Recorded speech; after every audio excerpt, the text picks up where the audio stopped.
Alright, let's see.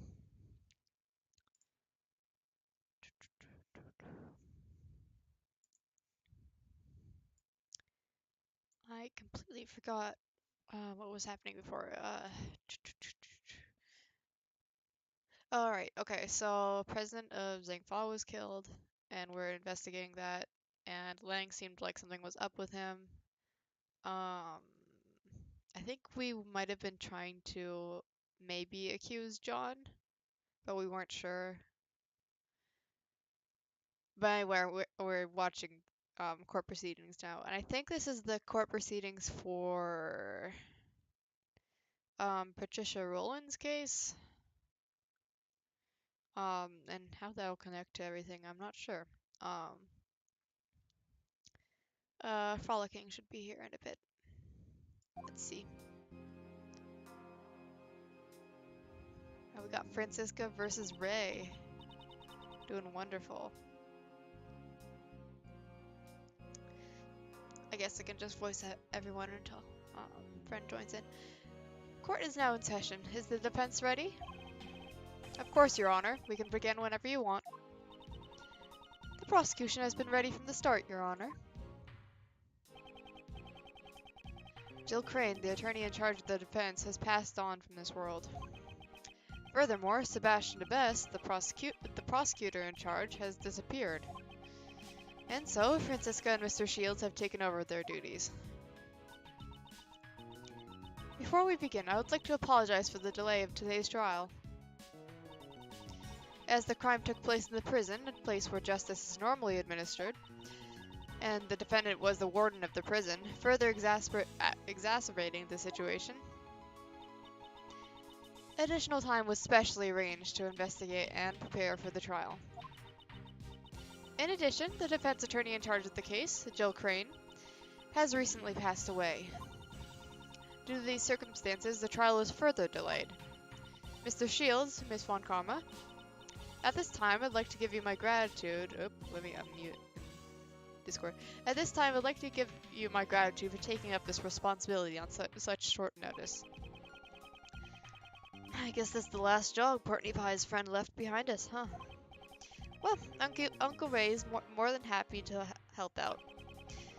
Although having said that, I only had enough time to skim through the case files. Are you okay to your end, Franny? What kind of prosecutor abandons his own case and vanishes without a trace?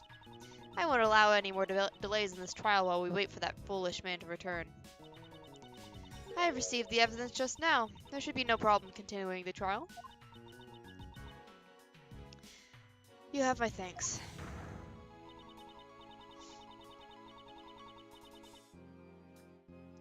And with that, I hereby call the defendant, Patricia Rowland, to the stand. Hi. You killed someone, didn't you? Now then, will the prosecution please give us their opening statement? Very well, Your Honor. The defendant... Please wait, Your Honor. What is it? Well, there's something I'd like you to fill me in on. Just what exactly am I doing in a place like this? Then perhaps you'd like to do well to listen to the opening statement. So if I listen to it, I'll get it, huh? Okay then, let's hear it. That was the plan from the start. Now, if you would kindly shut up and listen. The incident occurred in the detention center, and the prison warden Roland is in charge of. The victim is Horace Knightley, who is being held in the detention center. The prosecution is certain that the woman here is the culprit. You're right. This knife, the murder weapon, is the decisive evidence. Huh? Miss Von Karma, is something wrong? That's impossible. The evidence is... What's wrong with the evidence, Franny? The evidence... The knife's gone. The chisel with Dogan's bell attached to it is missing too. What? That's not good. Hey. Come on. Order! Order! Prosecutor Von Karma, what is the meaning of this? I don't understand it either, Your Honor.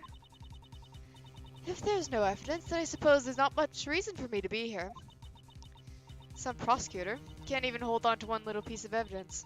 What a dunce. I only received everything that the previous prosecutor had. Ugh. It appears the culprit is that pampered prosecutor, the boy Blunder. Hey, Courtney. What is it? Your Honor, considering our predicament, let's say we postpone the trial until later. Hey! The defense's proposal is overruled. Courtney. I know, right? It'd be troubling for me if this trial were to be delayed any further. I just want everyone to know that I'm innocent, as soon as possible. Innocent? I'd had more than enough of your foolish... And besides, you don't have any evidence, right? I recall a certain saying. In court, evidence is everything. Wasn't it? Don't quote Kristoff. Since there's no evidence, that would make me innocent. Isn't that right, Your Honor? Not really. Well, I guess. That is correct. What?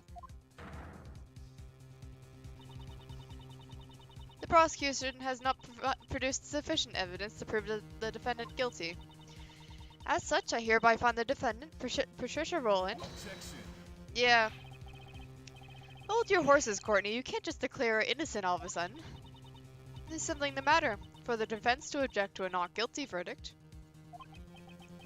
Well, I mean, even you must know that the warden over there is guilty, right? You're the one with us when we found the murder weapon. Mr. Shields, a judge must remain impartial when handing down a verdict. That is why I cannot allow myself to get caught up in my own personal feelings. The person who was present when the murder weapon was discovered, and the judge sitting before you now, are two completely different people. You're kidding, right? I can only hand down a verdict based on the evidence that was presented. There is evidence, it's just, well, it's not here right now, but... A few minutes, that's all I need. I'll find the evidence and return to court without fail. The prosecution requests a brief recess, Your Honor. The defense would also like a recess, Your Honor. Courtney, please. I understand. I shall grant your request. Well, Justine, darling, aren't you wishy-washy today? This court will now adjourn for a 15-minute recess, during which the prosecution and the defense shall prepare for the resumption of the trial. Understood, Your Honor. Phew, that was a close one. Court is now adjourned. Wow, court was open for a total of maybe 10 minutes. Hi, Kay.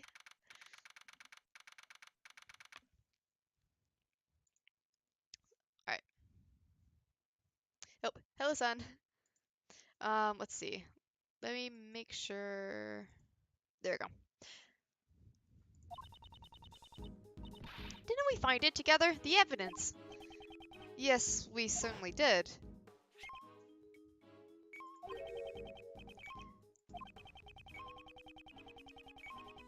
I suppose this, flashback is useful, but... Of course, that's why the metal detector reacted.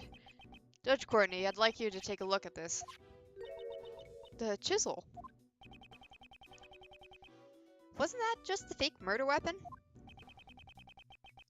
Dogan hid this chisel inside the dog's mouth. And the real murder weapon was hidden in very much the same way. Oh. I love her sprites.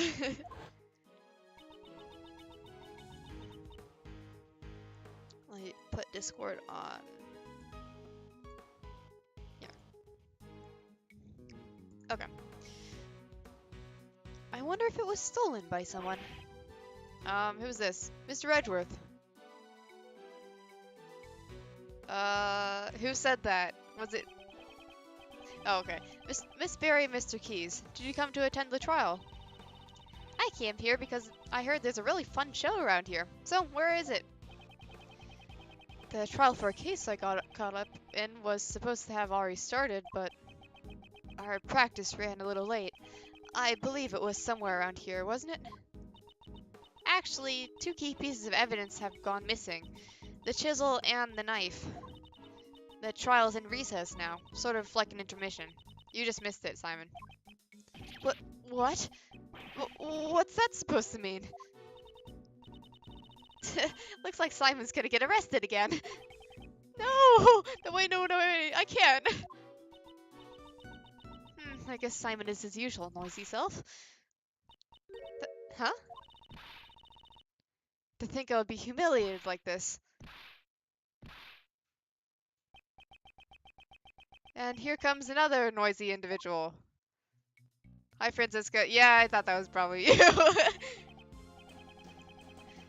Now, Franny, let's just take a moment to calm down a bit. Maybe you could put that whip of yours away? What do you say? That foolish prosecutor, when I get my hands on him. My whip is going to give him a thrashing of a lifetime. Miles, why don't you try talking to her? Good grief. On that note, I guess I should probably hear what she has to say. Hi. Oh, if it isn't former prosecutor Miles Edgeworth. Francisca, those who have abandoned the path of a prosecutor do not belong here. Now be a good boy and go home. Figure out what you want to do with your life. I don't know, man. Be a defense attorney. Still, what are you gonna do, Francisca? The recess is only 15 minutes. You're also always so calm and collected, like an anchor man reading off a teleprompter. It makes me sick. I should probably stay classy and avoid a confrontation with her for now. Francisca, I never expected you to end up taking up the prosecution for this case. The bodyguard of a president of Zhangfa, Horace Knightley, was murdered. The defendant is the former warden of the prison, Patricia Rowland. The knife she used as the murder weapon has been prepared as evidence. However, the murder weapon has disappeared without a trace. Not only did he abandon his own case, but he also made me look like a fool in court. Ugh. The next time I see that foolish fool of a prosecutor, I'll whip some backbone into him. I don't mind if you whip some backbone into him, but stop whipping innocent bystanders. Can I present anything to her? Bye. Is that supposed to be a replacement for your prosecutor's badge? It certainly suits you, Miles Edgeworth. Hold it! This badge suits me way more than it does Mr. Edgeworth. When did this become a competition? Are you interested in any of the evidence I have?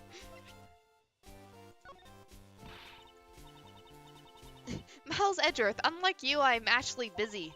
I do not have the time to look at something like that. Why don't you just look at that evidence again by yourself? She is certainly as harsh as ever. Let's see.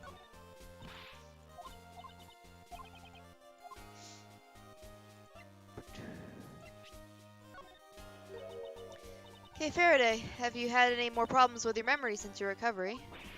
Nope, I remember everything perfectly now, including how I secretly wanted to steal a closer look at your whipping technique.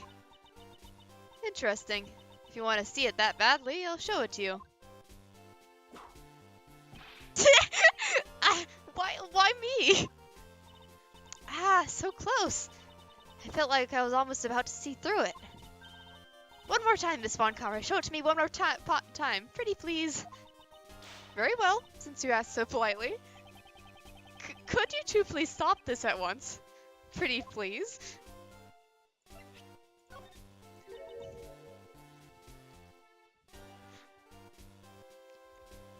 Hold on.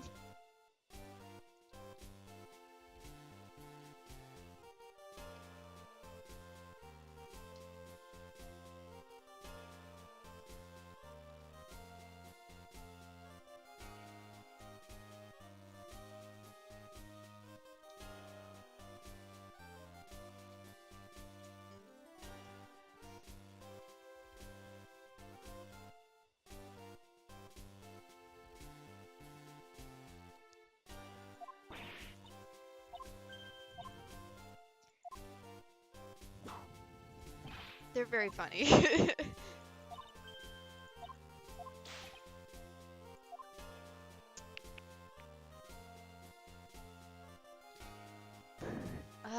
I feel like there's something here I should present to her, but I'm not actually sure what that is.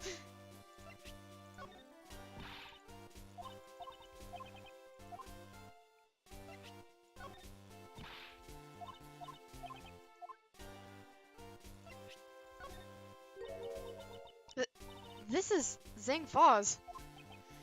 Yes, the president of Zhang Fa, I can't speak today, so I'm not gonna try. We discovered his body just recently. Yeah, yeah. What are you saying? There must be some kind of mistake. No, I confirmed it with my own eyes. There was no mistake. Then, this incident, could it have been something to do with my trial? No, it's nothing of the sort. We just came to speak with Judge Courtney. Miles Edgeworth, are you trying to distract me by showing me evidence that's unrelated to this trial? My apologies. It seems I shouldn't have shown it to you. Shouldn't have shown it to me? Are you trying to conceal the incident from me? Just what do you want from me? Okay. Bum, ba-da, bum, bum. Bum, bum, bum, bum. Ba-da-dum-bum. I'm not sure there's actually anything I can really show to her, but I will try. Come on, Francisca, don't you want to look at my piles of evidence that are completely unrelated to you? Don't you want to see Mozilla?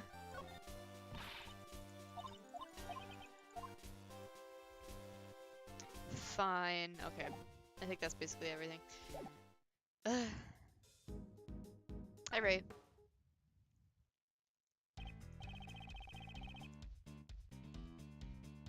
Okay, looks like you've gotten your memories back. Yeah, I'm all better now. Uncle Ray was really worried, you know.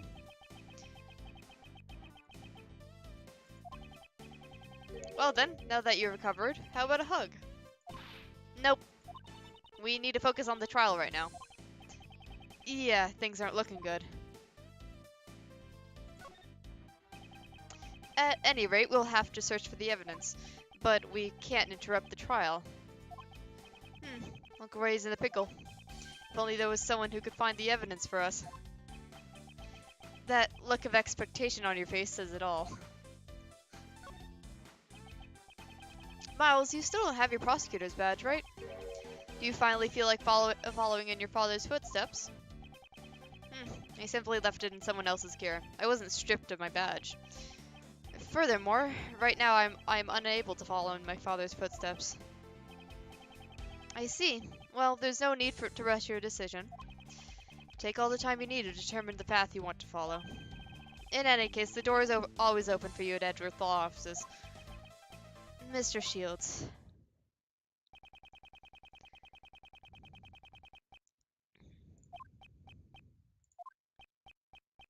If only there was someone who could search for the evidence for us.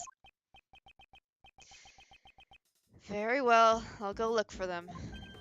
Oh, Miles, you'd do that for us. Of course, finding the evidence within 15 minutes will be no easy task. Well, if worst comes to worst, Uncle Ray and Franny will help you stall for time. I don't think she will. Until you recover the evidence, we won't let her hand down a verdict. Please do so. Francisca, are you okay with this? You're asking me, Francisca von Karma, to help you out. You'd be better off spending the rest of your life as an anchorman for the local news. Miss von Karma, this is an emergency. We could really use your cooperation. I understand. As acting prosecutor, I, along with that attorney over there, shall continue this trial. Meanwhile, you, the former prosecutor, shall run around and look for the evidence. All for my sake. It's a job that suits you perfectly. I'm glad that you're on board. I'll help out too, because I really don't want to get arrested again. It sounds like fun. Regina wants to tag along too. Alright, that'll be helpful. Now, where shall we begin? I think we should go find that person and hear what they have to say. What are you talking about, that person? Who should we talk to in order to learn what the evidence was?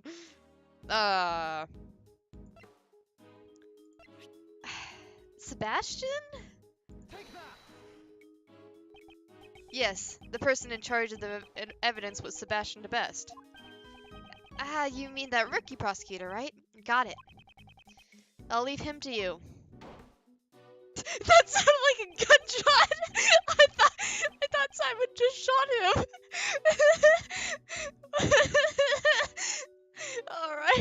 Alrighty, time for Uncle Ray to have a strategy meeting with the opposing counsel.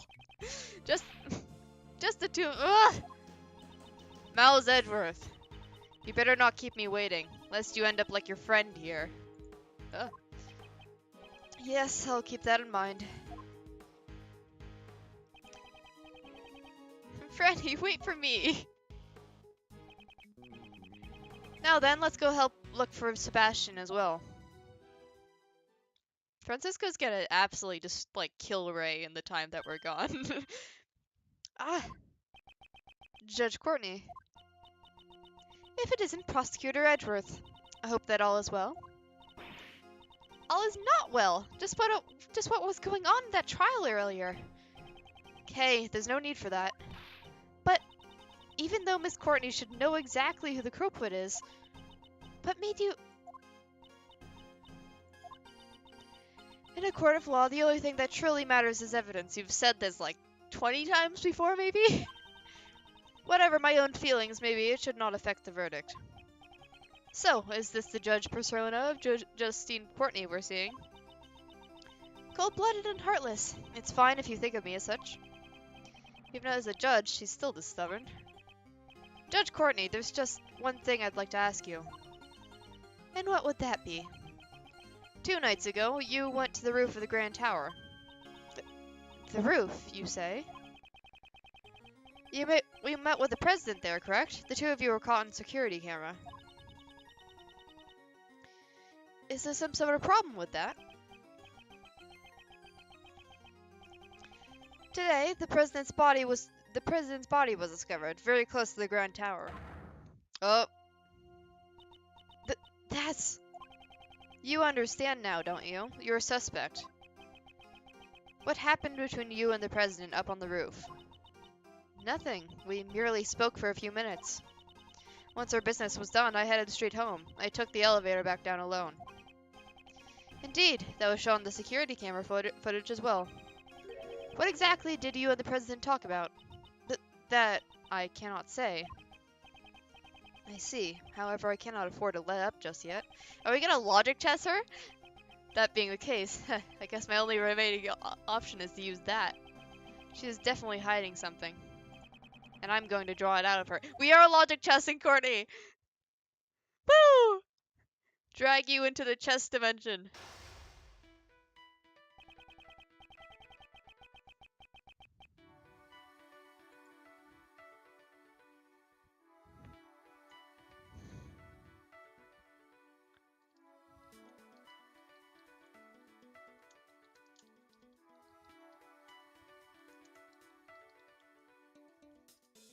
No! No! The porn bots have taken over my goddamn... No! Report!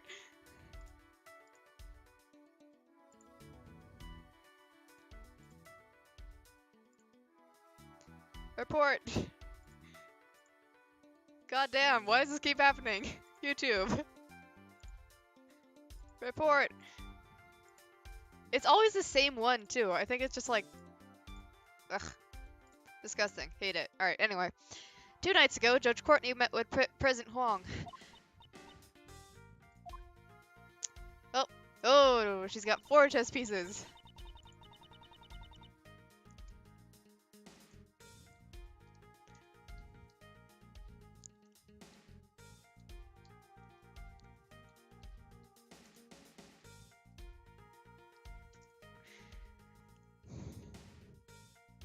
It is true that I spoke with President Huang on the roof of the Grand Tower. However, we only discussed business. There's no need to tell you what was said. Just like in the trial earlier, she won't reveal her personal feelings easily. When she's speaking as a judge, it would be better for me to wait and see what develops. Now then, I'll start by asking her what she talked about with the president. Logic chess. Could you tell me, what were you and the president talking about? What you and the president talked about? My meeting with the president was strictly business. And since it has nothing to do with you, I am not obligated to answer your question.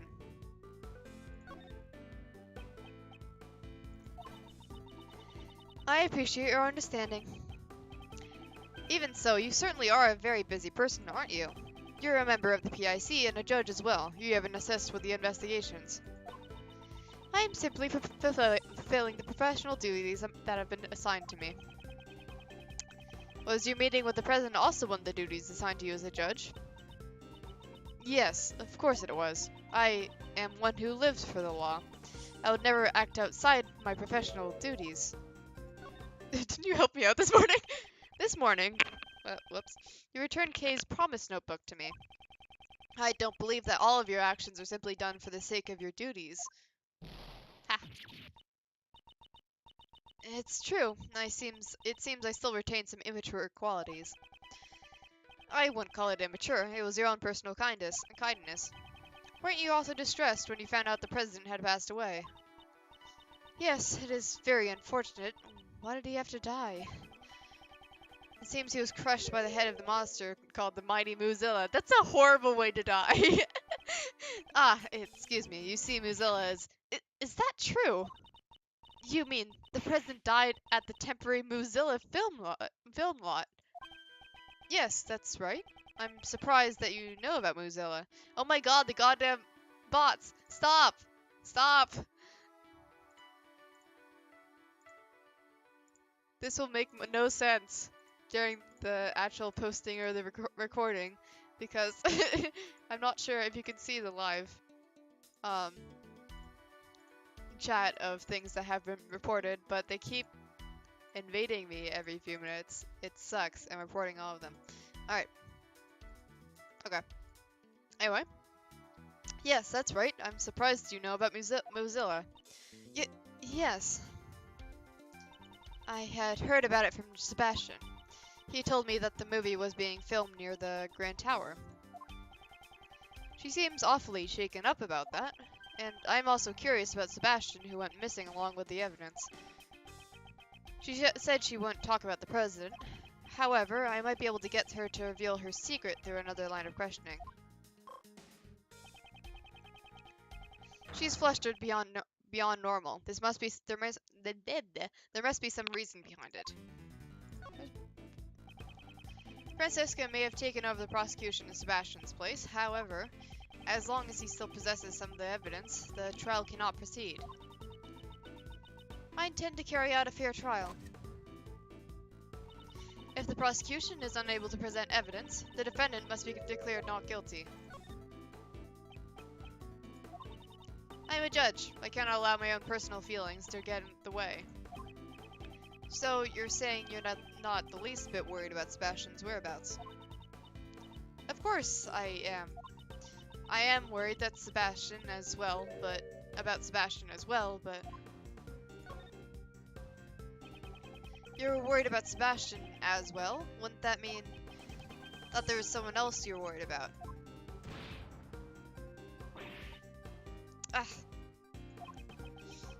By any chance, would that person have something to do with your unnatural behavior? That's impossible. I'm a follower of the law. I will not be swayed by personal feelings.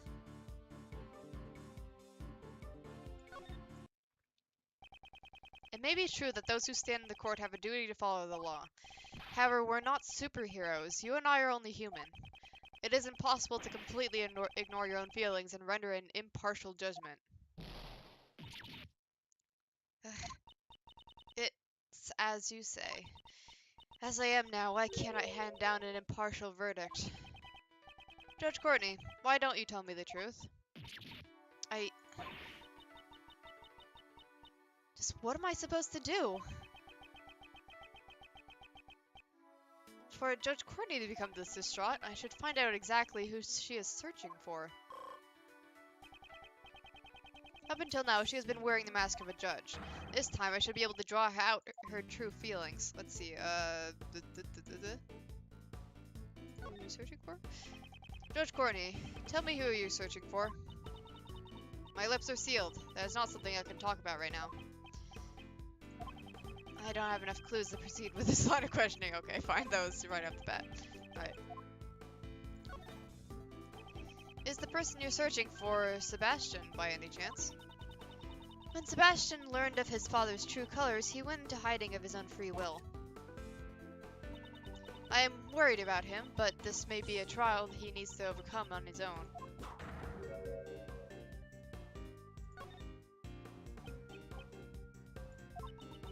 Since he went into hiding of his own accord, he could return whenever he wanted to.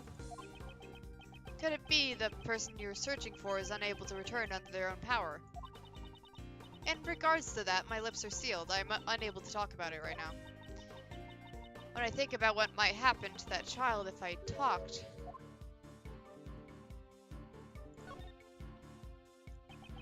That child? Could you tell me who you're referring to? It's nothing. Please pay no mind. Judge Courtney's expression has changed. It seems I've managed to uncover a clue. Oh yeah, you have a kid, don't you, actually? Okay.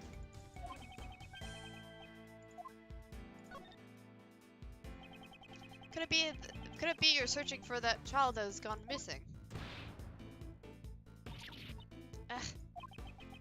Since you said it was a child, I presume they're of a young age, correct? I simply cannot answer any questions about him. That boy has nothing to do with you or the president's assassination. Oh, I still need more clues for this? Alright.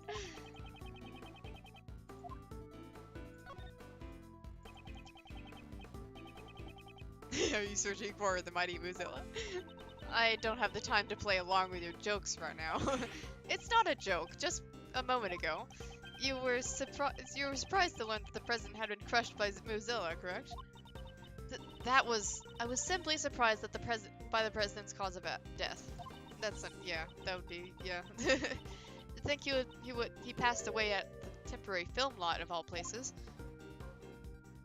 What's wrong with where he died?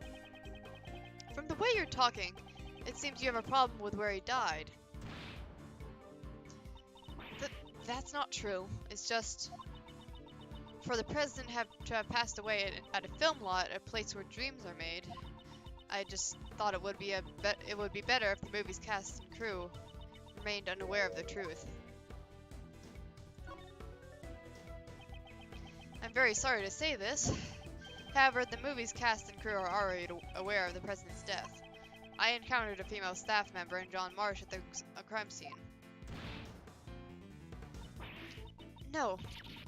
How could it have come to this? She seems to react strongly when it comes to the staff of the Mozilla film. This could be a useful clue. Oh, okay. I think I know what's going on. Alright, fine.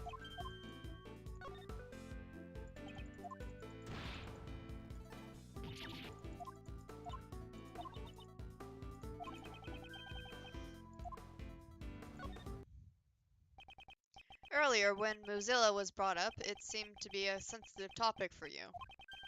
Is that child you spoke of involved with the Mozilla movie?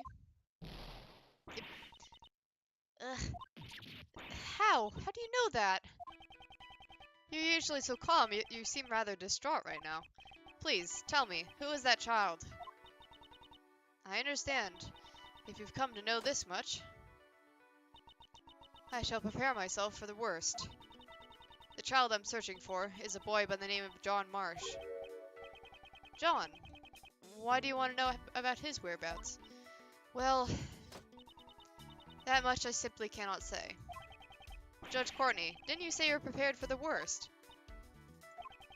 Even if you don't intend to talk, I am determined to expose the truth. That is my resolve. Alright, cool. Healed.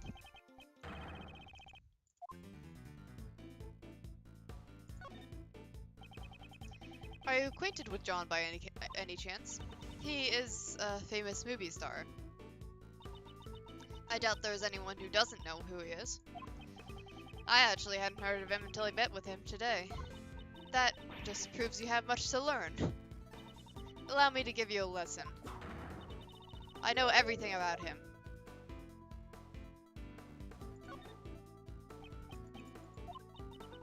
My apologies. I seem to have lost my composure. You tend to lose your calm whenever the conversation turns to John, don't you? In any case, while I may know everything about John, it is a one-sided relationship. Oh, no more clues. Alright, actually, we're searching for John as well. Would you happen to have any idea where he might be? Why would you think that I would know where he is? John and I, there is no connection between us. Oh, is this also another? Wow, okay. She's tough.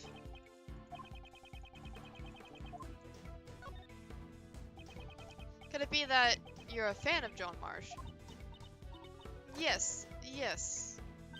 That's right. I am a fan of John Marsh. The famous child actor who has been called a prodigy. I don't think that he's a prodigy. I knew his movie was being filmed in front of the Grand Tower. So the temporary film lot has been on my mind. I see. I suppose a fan would be curious about that. Did you know that John was at the temporary film lot? Yes, of course I did. He said that they would be filming there all day today, and yet... Oh, did you hear that from him? It almost sounds as if John himself told you personally. I doubt he would give a schedule to a mere fan. That's true, isn't it? Please don't pay any mind to that statement. She made another slip of the tongue. She must be really worried about John. So, she has spoken with John. This could be a useful clue.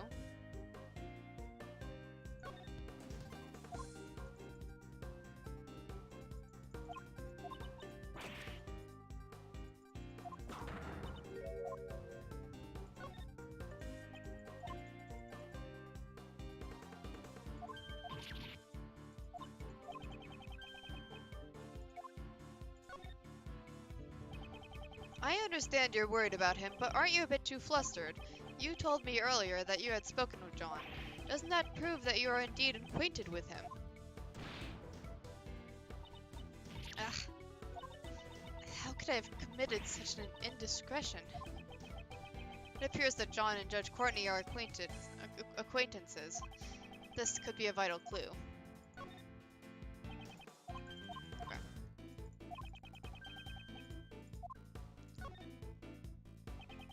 I don't know what kind of relationship you have with John, but at the very least, the two of you must be acquaintances.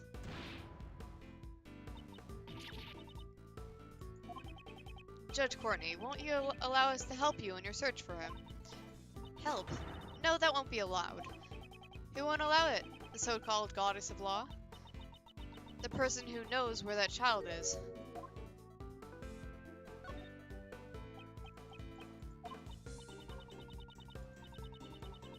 Oh, whoops, whoops, whoops. No, wait, no, hold on.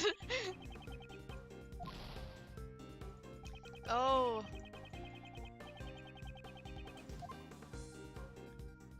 Oh, okay, alright, okay. Alright.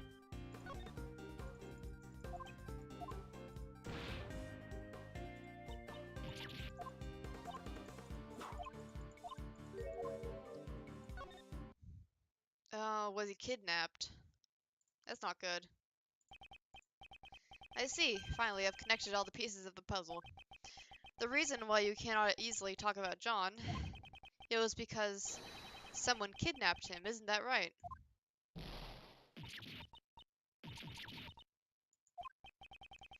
Judge Courtney, I would like to hear the truth from your own lips. I understand. This time, I'll truly be prepared for the worst. It is just as you deduced. Someone has kidnapped John. As I thought, there was a kidnapping. Still, how is John's kidnapping related to you in any way? John and I are mother and child. What? I was unable to learn much about the conversation she had with the president, but I have learned of John's kidnapping. It was an unexpected result, but with that, it's checkmate. Oh my god, the goddamn bots again. Report.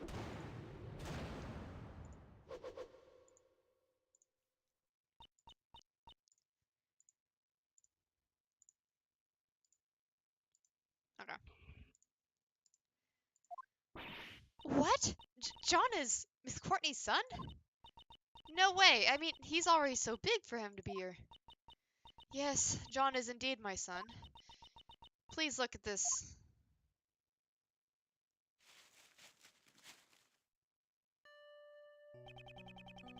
This is a clipping from a magazine. It's an article about John. Do you always carry this around with you? Yes, I always keep it close by. It's like a charm to me. Seems that the bond they share is a strong one.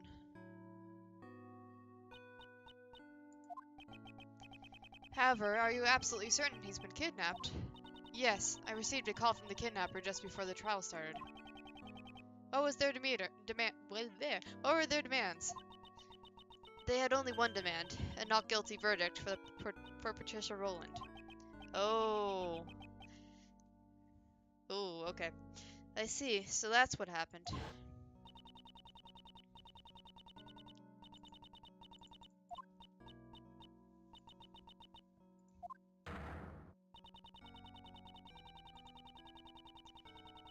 Alright, that would explain why she was rushing it a bit.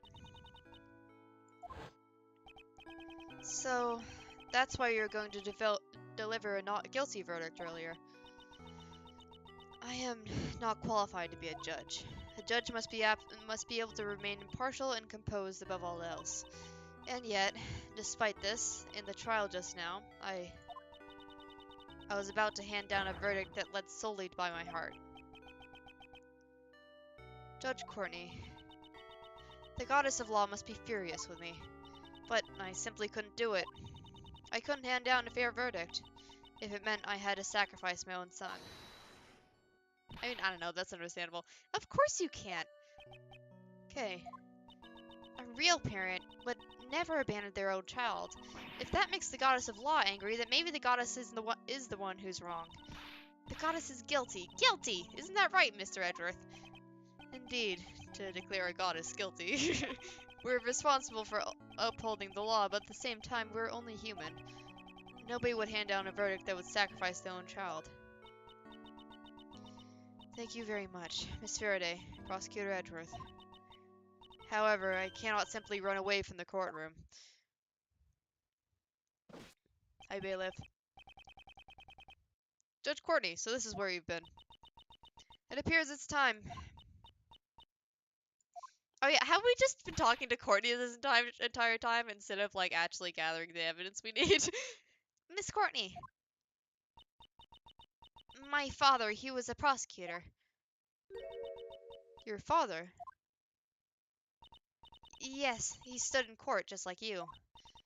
And now, with all that has happened, it's got me thinking. What if my father had been in the same position as you are now? If a prosecutor was being coerced into obtaining a guilty verdict, I know, if my life were on the line, my father would definitely come to steal me back. Steal you back? Miss Courtney, why don't you let us take care of it? What? I'm gonna go steal John back for you. As a second Yatagarasu, I, Kay Faraday, give you my word. Kay, I love you. So the great thief Yatagarasu plans to steal the truth, huh?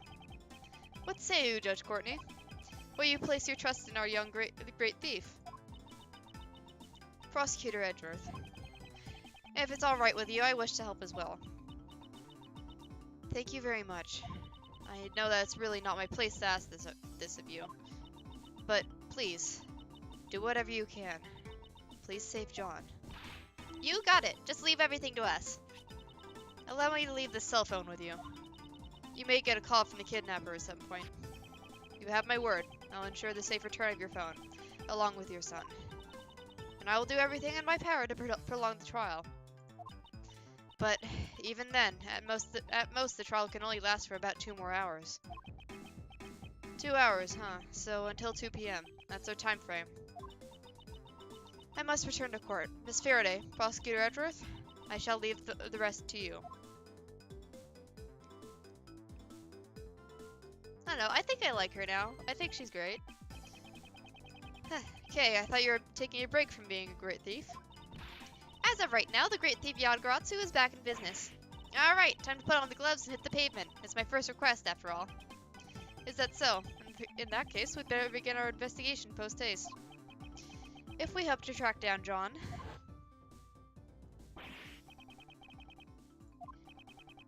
Oh, yeah.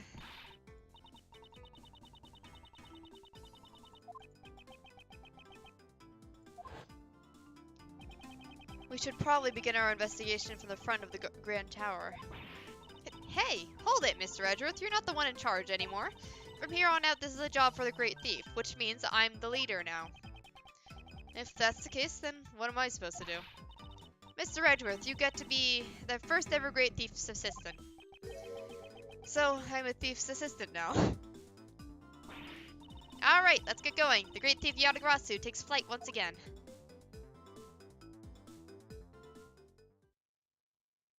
Hell yeah, alright.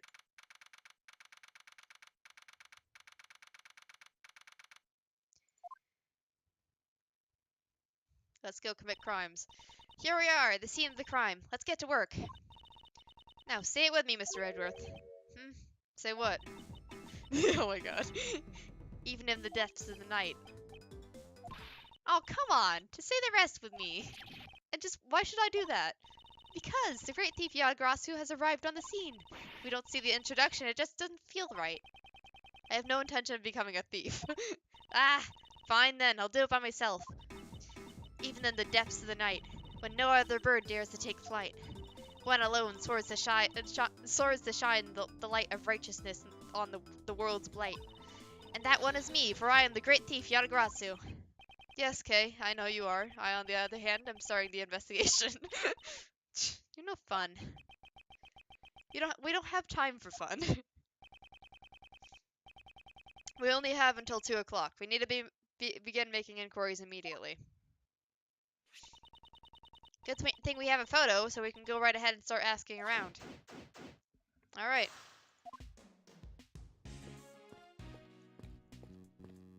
Hey, taxi guy, do you have any information for us?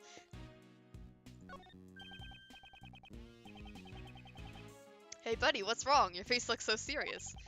Have you picked up any passengers here today?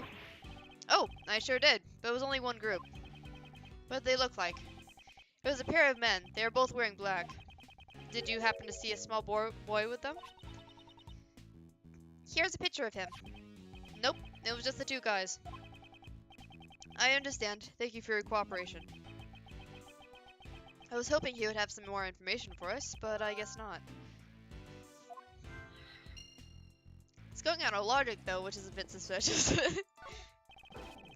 Thank you for your hard work, Prosecutor Edgeworth. I'm not a prosecutor at the moment, but I'll keep quiet about that for now. Thank you. What are you doing here? Sir, I'm on guard duty. Then, could you tell me about the cars that have passed through here today? The only ones that came through here were that taxi and that blue truck. So, 2 different vehicles came through this place. That is valuable information.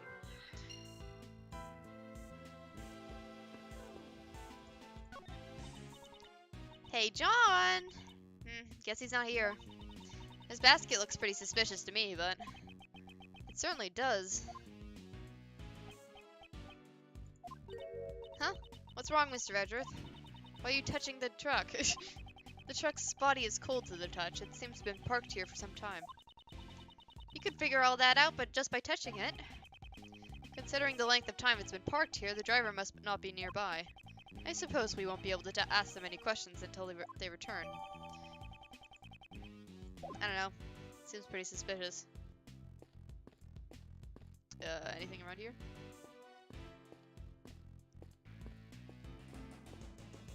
Oh, hi. Long time no see, Mr. Edgeworth. This is Will Powers. He is an action star I met in a previous case. He also played the role of the Steel Samurai, the warrior of Neo Tokyo. I really cannot read today. It's been a long time. Pleased to meet you. I'm Kay Faraday, a great thief. Some stuff has happened, so now Mr. Edgeworth is my assistant. Nice to meet you, but a thief, and Mr. Edgeworth is your assistant. Please, pay it no heed. More importantly, I'd like to ask you some questions about the case. Okay. I don't know if I'll be much help, though. He's an actor who has been working with John. It may be a bit sudden, but let's hear what he has to say.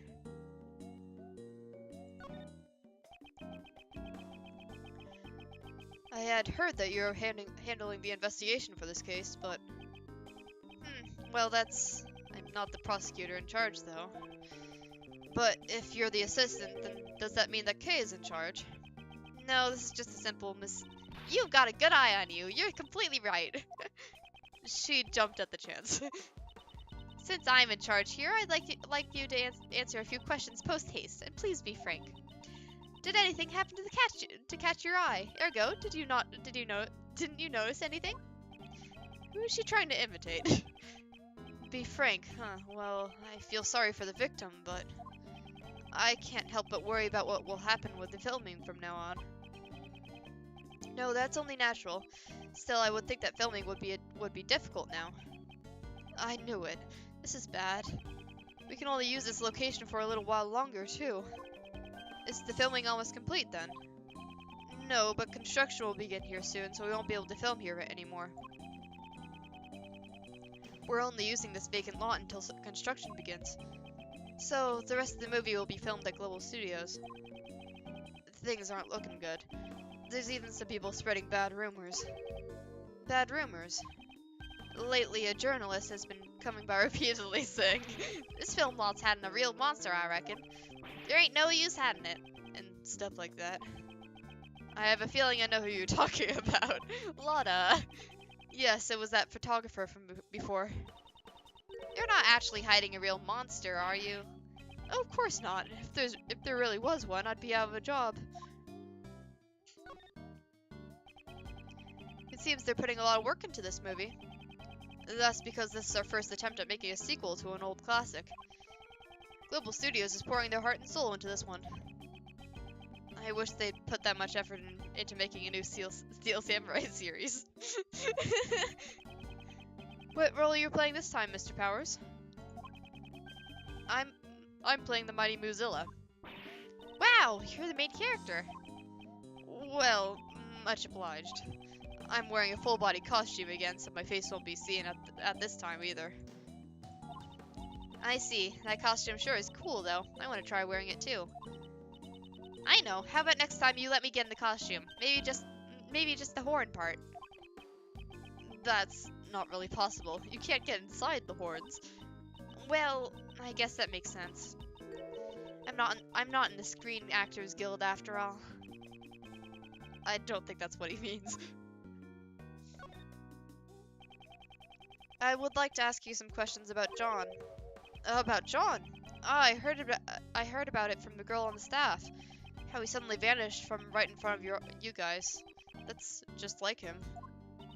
Does he do that a lot? I'd say so. During filming breaks, if you even took your eyes off him for a moment, he'd be gone.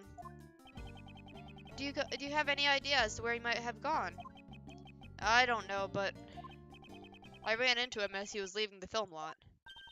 What? Really? Where did John go? I saw him get into in the trailer, but when I was checking the equipment, he was gone again. The trailer? Huh. There might still be some traces of him left behind. Mr. Powers, could you show us the trailer? Sure thing. It's a bit of a mess right now, though. Let's take him up on his offer and examine the inside of the trailer.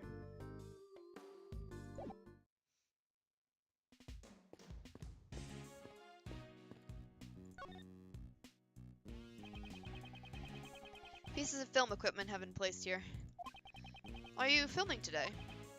No, we had to stop filming for today, since a box has disappeared. A box? What is he talking about? Yeah, there's some equipment in that box. I take my eyes off of it for a few seconds, and look what happens. So, there's a thief among us. Oh my god, Among Us.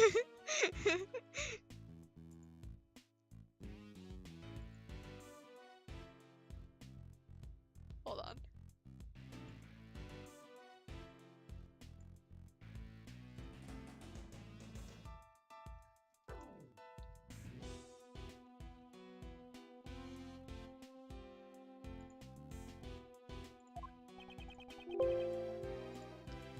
Exactly what was stolen?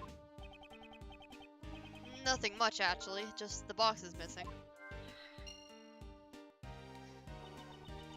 Why would someone steal a box? Personally, I would have taken the stuff inside. They probably wanted the box more than whatever was inside of it. That they planned to put something inside the box. Lock someone up for later. But can we go into the trailer, please?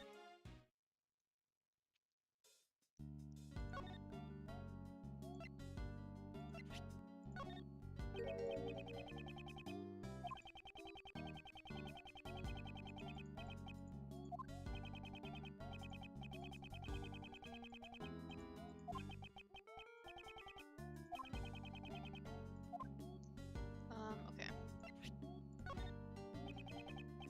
What can I say? It gives you a good sense of the film lot, doesn't it? The entire cast and crew are all pumped up for this works, even more than usual. Despite all the hardships, we're never without a smile. It's a really nice atmosphere. And now, this happened.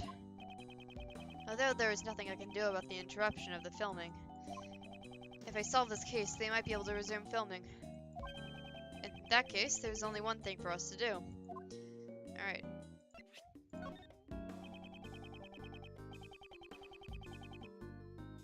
That's the original Mozilla. It was pretty popular over a decade ago. This is the type that can record your voice, right?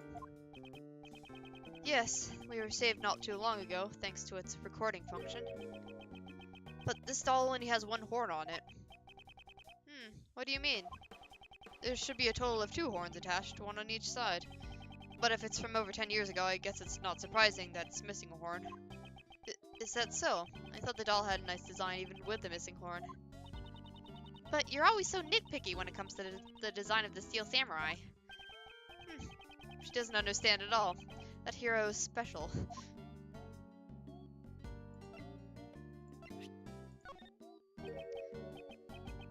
So Mozilla's head is broken and giant footprints were left at the set.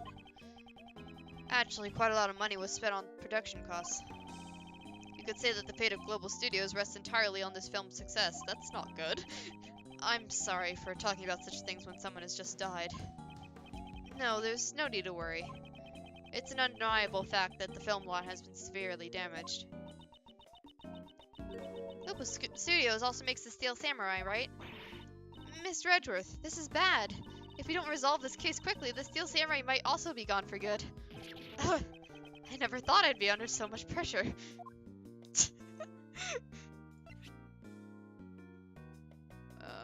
Do you know about this? No, you do not. Alright.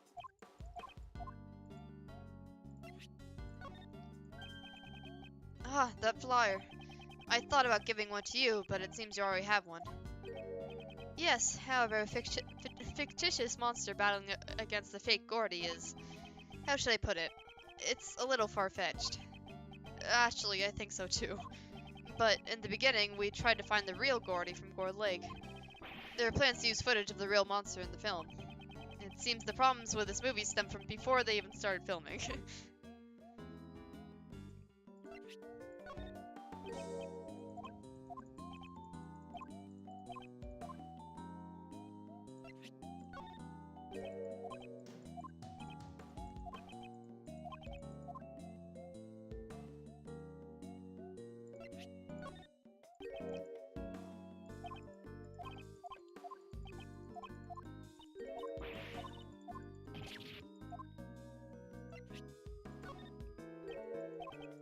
Alright, so that's basically it from him then. Is there any logic I can use? I doubt it, but...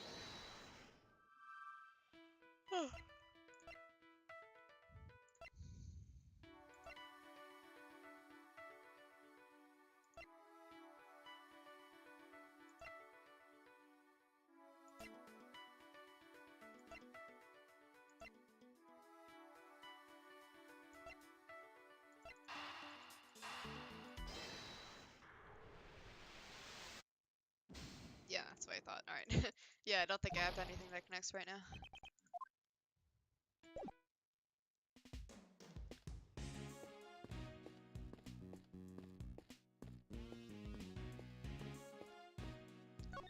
So, is this the same thing? About John's seat.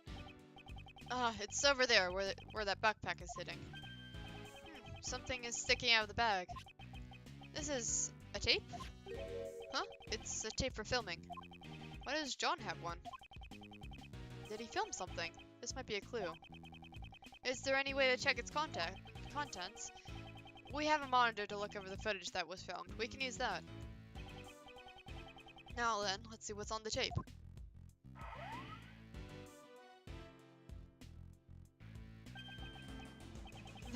It looks like when John was practicing. Oh yeah. The monster's footprints can be seen as well, so this must have been recorded last night. He does that sometimes. When he's not happy with his performance, he'll sneak onto the set to practice by himself. Wow, he really is hardworking. He sure is. Although he's young, he's a real pro. He never rests until he's satisfied. Then again, I can't say that I approve of him using the equipment without asking. John is able to operate the equipment all by himself. More or less if it's just basic filming. Huh? What's wrong? Why isn't John on the screen anymore? I think he ran off somewhere just a few seconds before this. Did he go somewhere while the camera was still recording? The tape ends here. It looks like this was all that was recorded. No one else was on the camera except for John. Alright.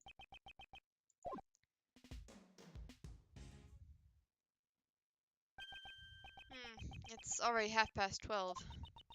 I wonder how Miss Courtney and the others are holding up. How long will they be able to prolong the trial? We gotta hurry and find John. Indeed. I'm assuming this is Lotta. Oh heck no, this ain't how it's done. There. Oh my god, it's both of them. You ain't gonna catch a scoop like that. Sorry, Chief. What am I always telling you? We're beasts, scoop-eating animals. It's scoop or starve. No story nor glory. You gotta get fired up. Yes, sir. As expected, my mentor. They're here. It's those noisy reporters. Hey, they came here too. Come on, Mr. Edgeworth. Let's go talk to them. Good grief, if we must. Both at the same time. That's never happened.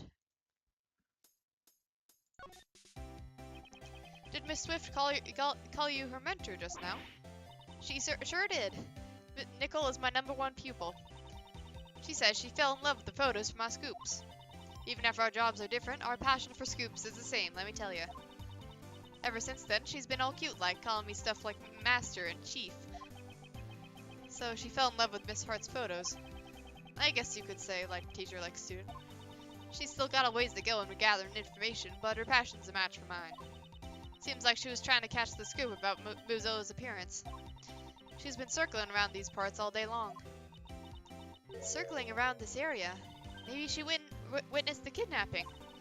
Mr. Edgeworth, looks like we'll need to hear what she has to say. Indeed, we need more information about John. Let's show Miss Swift that piece of evidence and ask her about him. Now that the black market auctions are over, what are you aiming for next? Ain't it obvious? The mighty Muzilla. I'm going after Muzilla. Who'd have thunk that while I was staking out the black market auction at the Grand Tower, the mighty Muzilla's footprints would show up right next to the tower? Is there really a place that would publish a story like that? Don't treat me like a fool. I got 1 or 2 valued clients lined up. Actually, there's a newspaper company here at Grand Tower.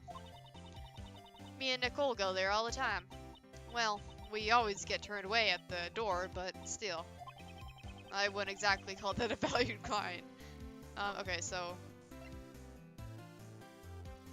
what was I gonna show her? I forgot. I don't know. I just present things to her.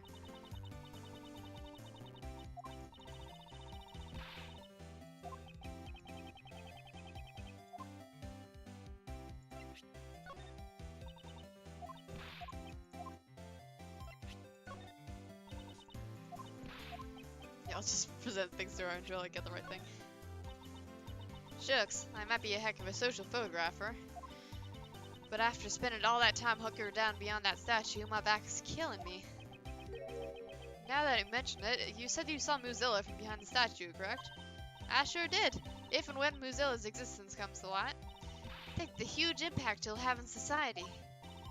Well, that's the kind of stuff we social photographers always have in our minds. I guess there'd be a pretty big impact on society if Gordy was proven to exist as well. You betcha. Same with ancient aliens, dragons, buried treasures, time machines, and spirit mediums. A social photographer's gotta cover everything that impacts society. Isn't it awesome? Wow, you gotta be concerned with everything. You really are a friend to society. Okay, please don't take her seriously.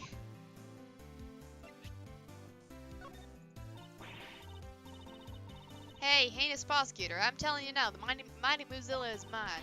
I'm gonna go over this place with a fine-tooth comb and can find me every last clue. I won't miss even a single strand of fallen hair, not to mention its footprints. Fallen hair? You were searching for something like that? Mr. Edgeworth, it's fine. You don't need to worry yet. Your father had a full head of hair after all. Everyone's hair falls out a bit at some point. Please have some more confidence. I wasn't worried about that. Why is she trying to cheer me up about it? Let's see. Combination log? No. Oh, I got a badge. Hey you, the guy with the ponytail. Yeah, I'm talking to you. Huh? You mean me? Why'd you pin something like that to your clothes? Well, this is the badge of the Yagurasu. It's the great thieves. That ain't what I'm asking. Even if it's just wrapped in gold paper, won't your body heat and melt it? Don't you get what I'm talking about? The chocolate. That big old piece of chocolate. Didn't nobody teach you never not to play with your food? Mr. Edgeworth, what am I supposed to do? Okay, at times like this, just stay silent and wait for the storm to pass. Okay. Well, I guess the case of the black market auction was resolved thanks to me. Yeah, we should probably thank you as well, shouldn't we? Thank you so much. I fully recovered all my memories too. Huh, your memories. Wait, you lost your memories? It would seem that it is her memories that are suspect. Okay, here, let me just go back and see what she was talking about.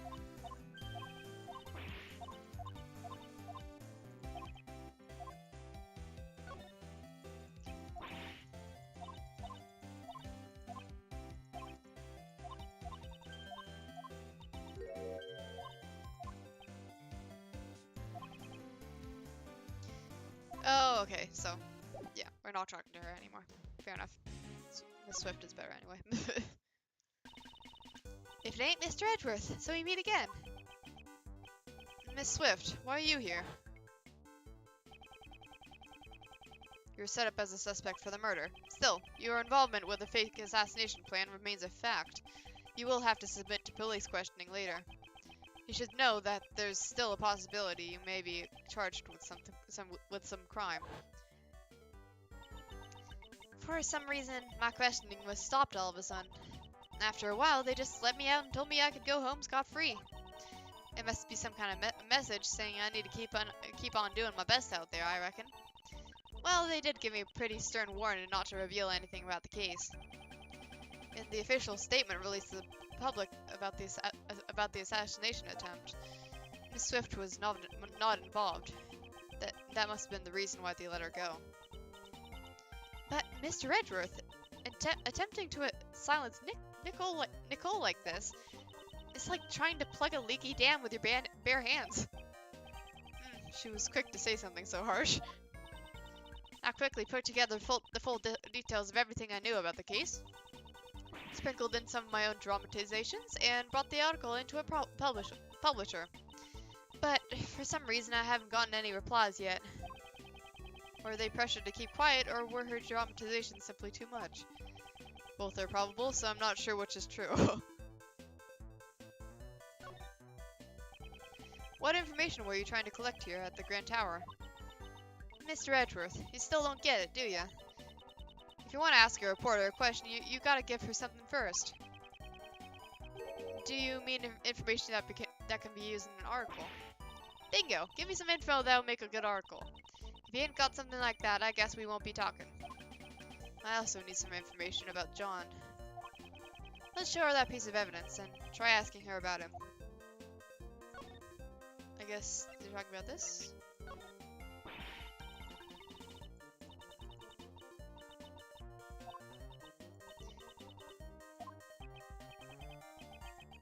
Okay.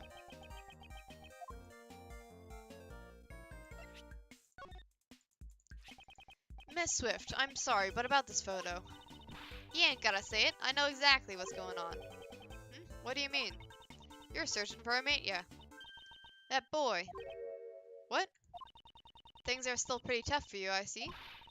Miles Edgeworth, the man of crime. The man of crime. Wherever he goes, dead bodies are sure to follow. She's correct. Or something like that. That's a terrible reputation to have. Who would have thought this time where there'd be a kidnapping incident? What? How do you know about that? Shh, shh. Could you keep it down a little? This material is top secret. I ain't even told my mentor about it yet. Y'all gotta keep it a secret from me. If she finds out, I'll be a goner. Why do you know? Judge Courtney should have only told us. I ain't telling that to anyone, not even you, Mr. Prosecutor. It seems this reporter still hasn't learned her lesson. You can keep giving me the stink eye all you want, I still ain't telling. I'm gonna ask about it anyway. Do you know something about it? Truth is, I done saw it myself. A boy being taken away by a couple of men in black. Oh. Uh-oh. What? Where'd they go? That, I don't know.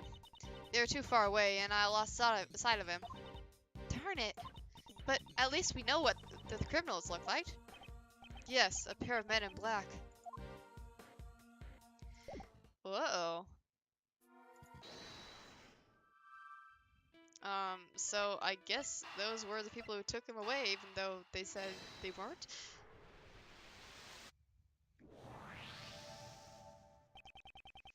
We've now collected some testimony regarding the culprits. Miss Swift says she saw two men slip away with John. Furthermore, the taxi driver said he picked up two men in his taxi. They must be the same guys. It seems likely. However, there was still a problem. According to the taxi driver, the two men were alone. John wasn't with them. Yeah, you're right. That is a problem. I'm starting to give Kay a southern accent accidentally.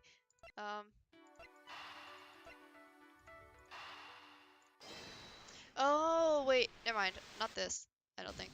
Yeah, hold on. Oops.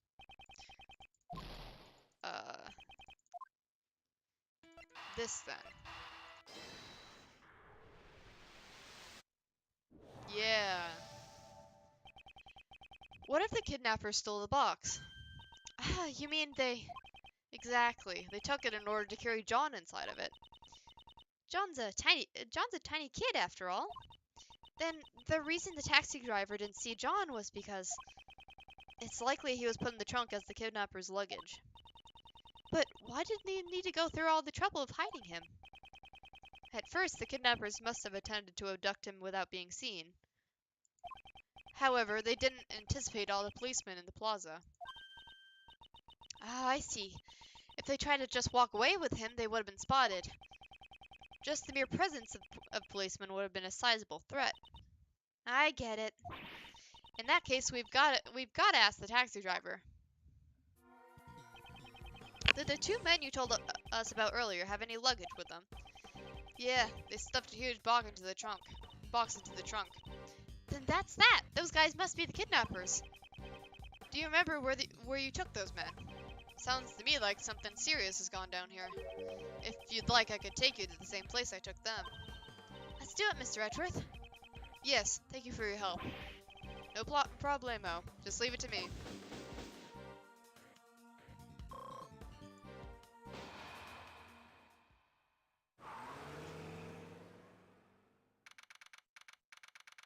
It's April 6th. Oh my god, it's almost lined up with real life. We're so that taxi drove way too fast. I don't feel too good. Mr. Edgeworth, are you alright? Your face is really pale. I'm fine. The driver said they came to this house's garage. This must be where those two men brought the box. Ah, Mr. Edgeworth, look at the nameplate on the door.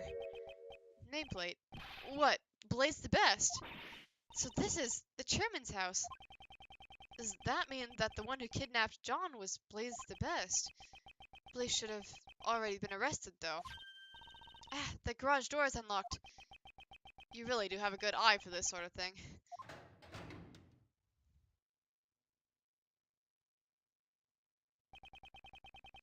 It smells like motor oil.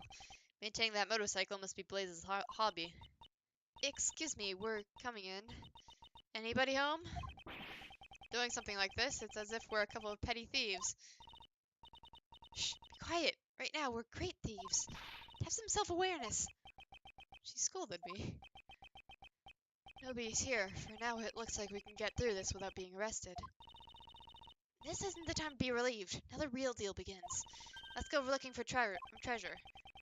We're looking for John, not treasure. Alright. Wow, that bike is so cool! Look at that! It has a skull for a headlight. It seems the eyes light up when you turn on the headlights. Ooh, well, I'm sure its eyes don't glare as well as yours, Mr. Edgeworth. I don't actually emit light when I glare, though. Ah, I found something good! These are mechanic's gloves. You wear them during vehicle maintenance or when you're working with machinery.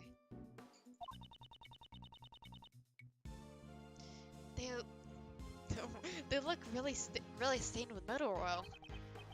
However, they're also horribly stained with dirt. Could these gloves have been gotten this dirty just from maintaining the bike? I don't really like Blaze, but these gloves are pretty cool. Do you think we could come up with some reason to take these with us? When you say it like that, it makes it hard for me to take them as evidence.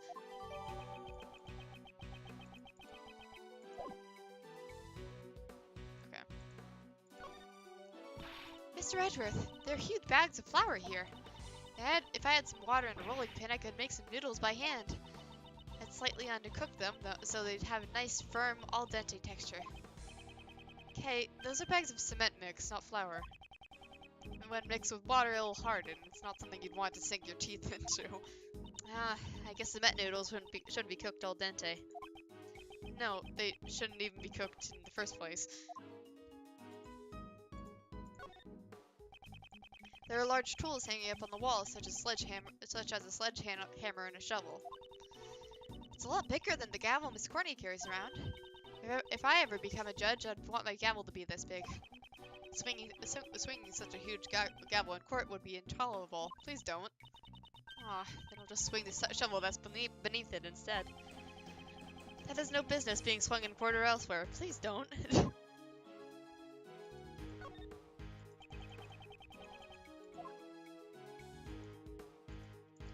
Alright. Guess I can just go to the box. This large box. This must be it. This is probably the box that Mr. Powers said had been stolen. So John was stashed in this box and then transported all the way here. Please don't talk about people as if they are objects. However, if that's the case, there's also a possibility that John is still somewhere in this garage. Okay, let's go look for him. Our honor as the great thief and her assistant depend on it. Good grief. Thump thump. There's someone inside.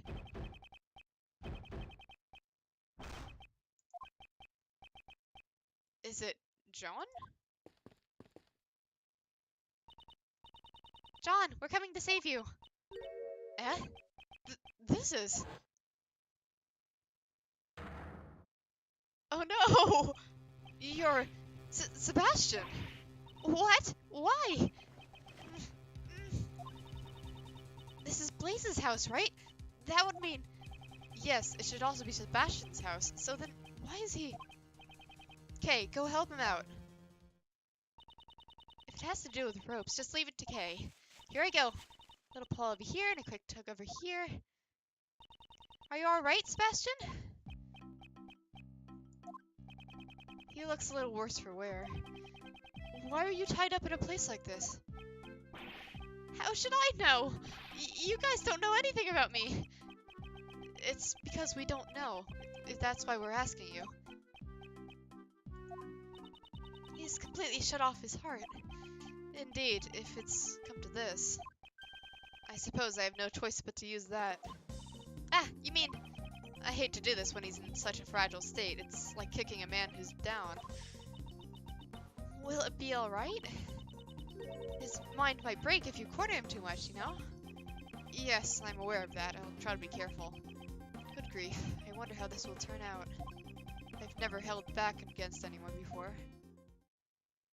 Are you logic chessing him? No! Poor Sebastian. After running out of the meeting room this morning, why would he be here of all places? You guys don't know how I feel. Oh God. He's gone through a lot of shock. He must be on the verge of an emotional meltdown. It can't be helped. At times like this, I must quietly listen to what he has to say. No one tells me anything. I'm always the one being left out like an idiot. I should try to answer his questions as best as I can. So, considering how fragile he is, I won't have much time to spare. I'll need to ask about his true feelings and try to calm him down post-haste.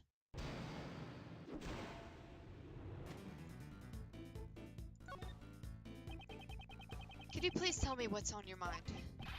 I don't wanna. It's not like you'd listen to me anyways.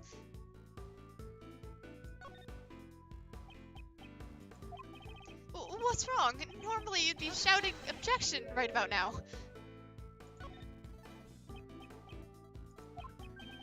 You're serious? You're really gonna listen to what I have to say? I can understand the shock you went through after what happened with your father. It wasn't just Pops. This morning, I lost everything. Wait.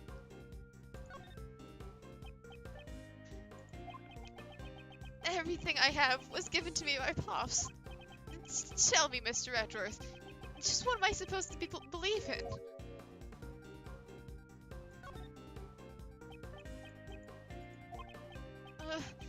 And now you're ignoring me. You just came to laugh at me, didn't you? Calm down. It seems I waited a little too long. Ow. Even so, he's someone that cries easily. Whether he's feeling down or he's losing his temper. He'll be crying either way, so I won't be able to tell the difference. I should try reading the emotion in what he's saying. Alright. I do want to do that one. I do want to.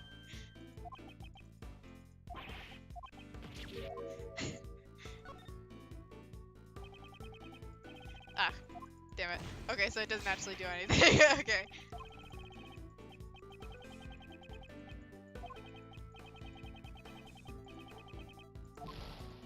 Yeah, okay, so it doesn't do anything.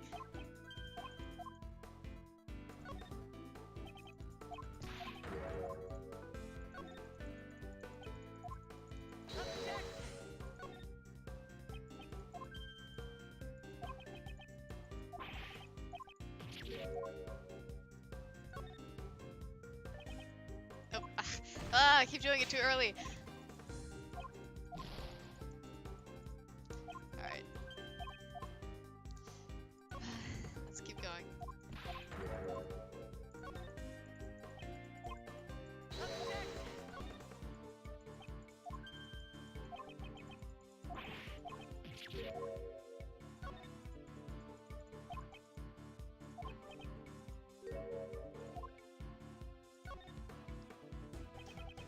can't believe in others, then at least believe in yourself.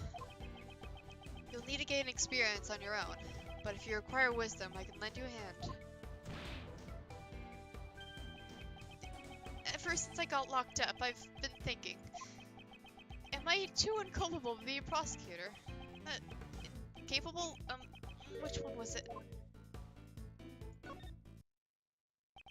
I believe in capable is the word you're looking for. Judging your own ability is not an easy task. Sebastian, little by little, you're growing.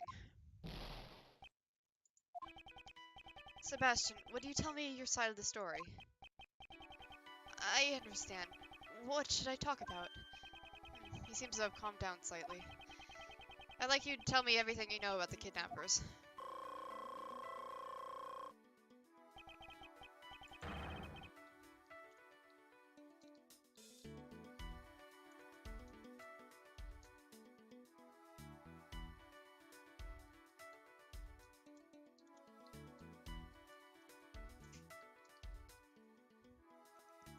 Now then, tell me what you heard and saw. Why were you tied up in your own home, of all places? That's what I'd like to know. I'm the victim here. How would I know?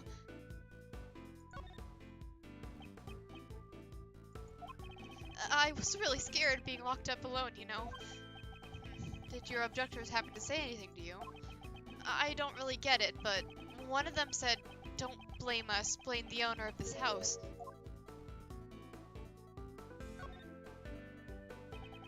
The owner of this house? Won't that be Blaze the Best? Pops! I get it. Someone who hates Pops must have taken me hostage. No, considering the situation, that seems unlikely. The connection between Blaze and the kidnappers, this could be a useful clue.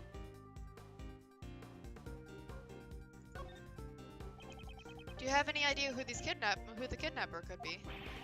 Of course I don't. If I did, I would have told you already. Let me try using that clue. A kidnapper can easily use his own home to hold someone captive. Sebastian, you were kidnapped by your own father. What? It can't be. Was he going to kill me because I was a nuisance?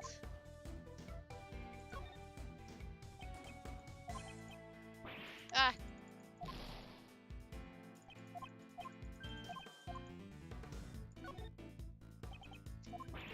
This is actually harder to calculate than the other ones.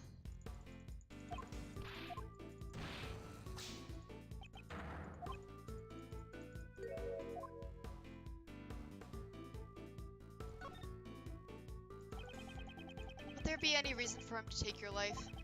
If his son was found dead in his own garage, Blaze would be suspected immediately. I see. Then, why was he kidnapped? Kidnapping his own son. I'm pretty sure he wouldn't be after any ransom money. There must be some other reason why Blaze ordered the kidnapping. This could be a useful clue.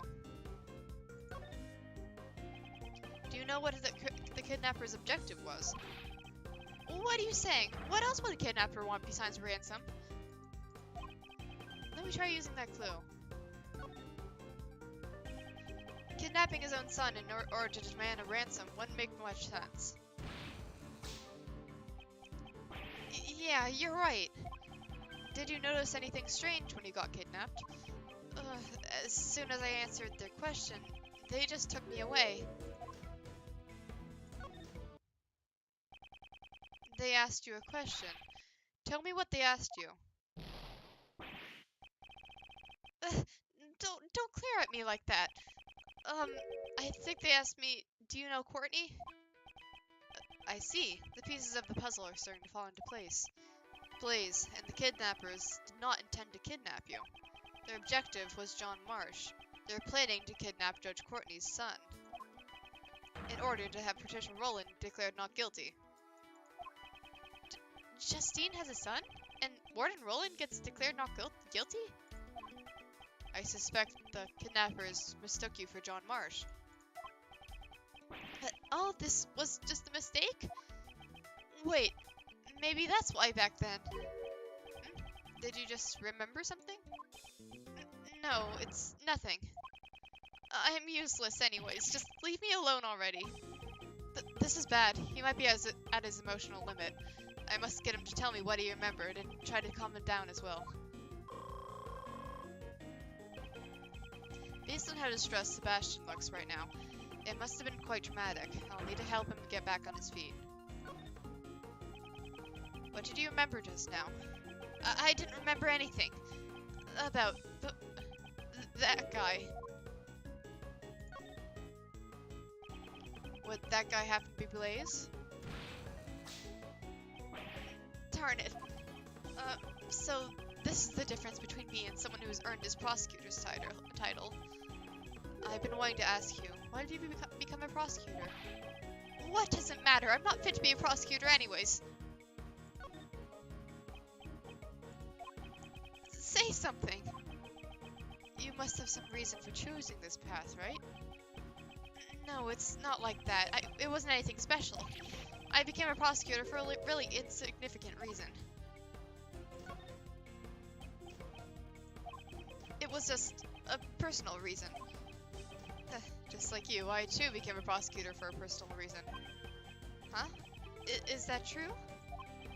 But you're a really successful prosecutor. I'm sure that Pops, the PIC chairman, would have been more proud of you than me. I see, so you wanted your father's approval. I thought that if he became the best prosecutor, he'd be proud of me. That's why I just wanted to help out Pops as much as I could. Would you happen to be protecting your father? What? I don't have any reason to protect someone like him.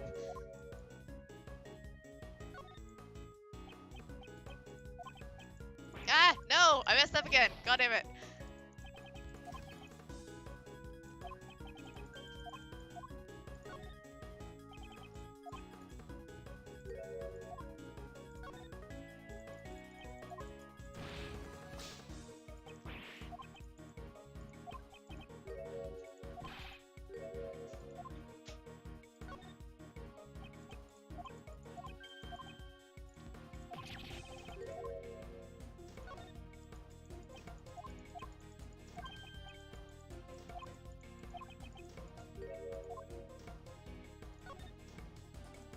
Okay.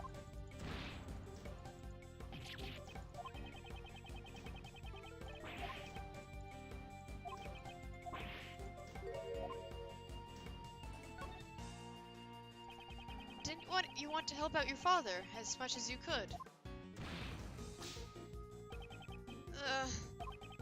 Just once. I only wanted to be useful to Pops just this once. Just another bot. Hold on. There we go. That way, I could help him regain his reputation. Repetition. Oh. You seem to be mixing up your words again. The word you're looking for is reputation. Huh? No one's ever told me that before. Your father, who has strayed from his path, continues to add to his crimes. Oh, more bots.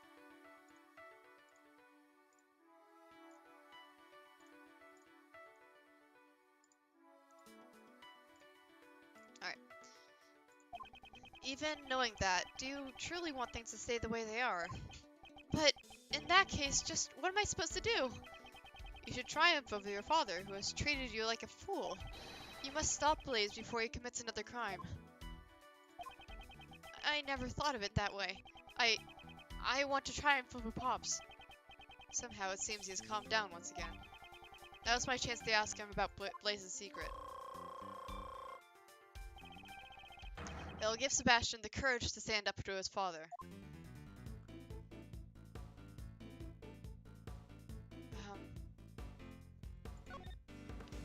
It seems that the evidence regarding Patricia Rowland never made it to the trial. It's the duty of a prosecutor to watch over the evidence. Did you take care of it properly? That's not it. Just listen to what I have to say.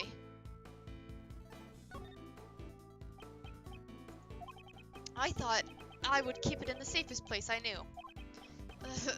What have I done? don't have enough clues to proceed with this line of questioning. This hurts. This really hurts. Alright. Was there some connection between your father and Patricia Rowland? I'm sorry, I don't really know. If every tiny bit helps. Can you remember anything at all? I think sometimes they would interact with each other during work, but...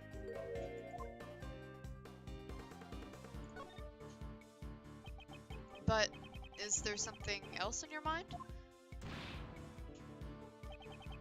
Apparently, Pops is the one who recommended Roland to be the warden. Oh, was the reason for Blaze to recommend her? Probably because, unlike me, Pops actually cares about her.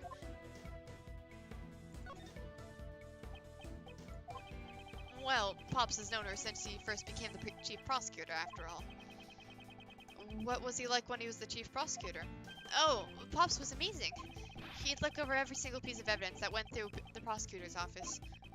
He looked over every single piece of evidence? This could be a major clue. Okay.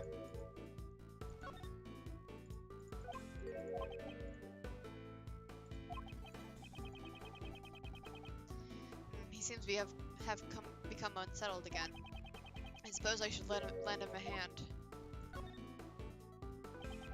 The place you thought would be the safest. Would that have been in Blaze the Best's hands? He told me that it would be safer if he took care of the evidence. I'm sorry, but he has betrayed your trust in the worst way possible. Pops, why would he want to hide the evidence?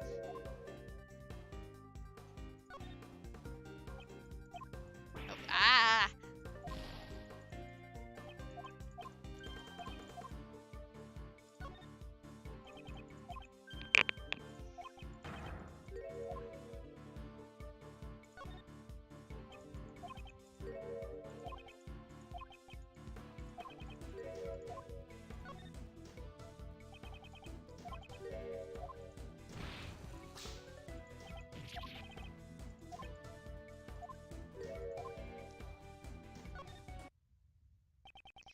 Blaze's objective was to have Warden Roland found not guilty, by obscuring the truth.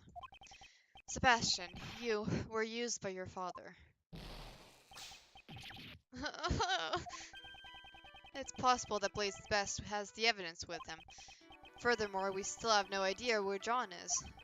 I must return to my investigation post-haste, however.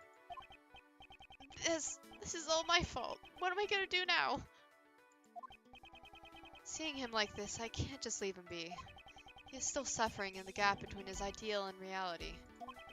He will never move on until he figures out how to live his own life. Sebastian is about to face his greatest trial. Perhaps this is fate. I shall give him the push forward that he needs.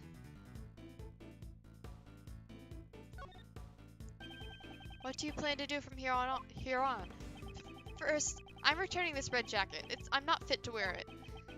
Clothes fake the man. I think that's what Pops used to say. He knew all along I was a fake.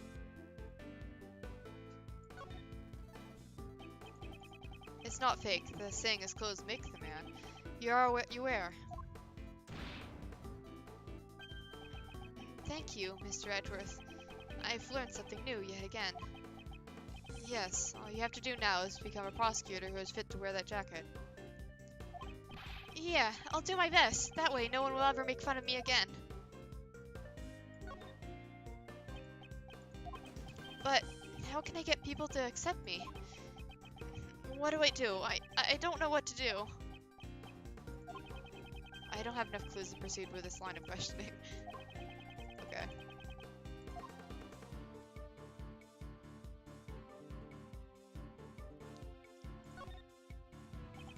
Do you still intend to continue as a prosecutor? I don't really know. It's not like I became a prosecutor on my own. Because of that, do I even have the right to continue being a prosecutor?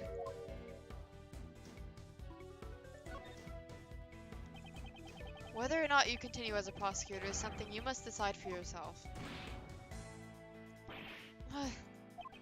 Only you can decide only you can determine your path in life. I don't want to stop being a prosecutor, because if I give up now, I know I'm gonna regret it for the rest of my life. So, he wants to continue to live as a prosecutor. I should keep his will in mind. Will you continue to ignore the truth, just like your father? Please, stop it already. I don't want your putty. Just leave me alone. I believe pity is the word you're looking for. Oh, really? I also have my own reasons for wanting to speak with you. There was a time when I too did not seek the truth and continued to walk away from it. However, thanks to a certain friend, I was able to realize my mistake. That's nice. You're lucky, Mr. Edgeworth. I don't have anyone like that. If you have the courage to stand up, I will show you the way. What? Only if you have the will for it, though. I don't want to be like Pops. So, he wants to surpass his own father. I understand his feelings clearly now. Sebastian says that he wants to surpass his father and continue to be a prosecutor. In other words, he wants to be a different prosecutor from his father. It's the first answer he's arrived at on his own. I'm sure if he has the will, he'll find his way. What do you plan to do from here on? First, I'm returning this red jacket. I'm not fit to wear it. Alright.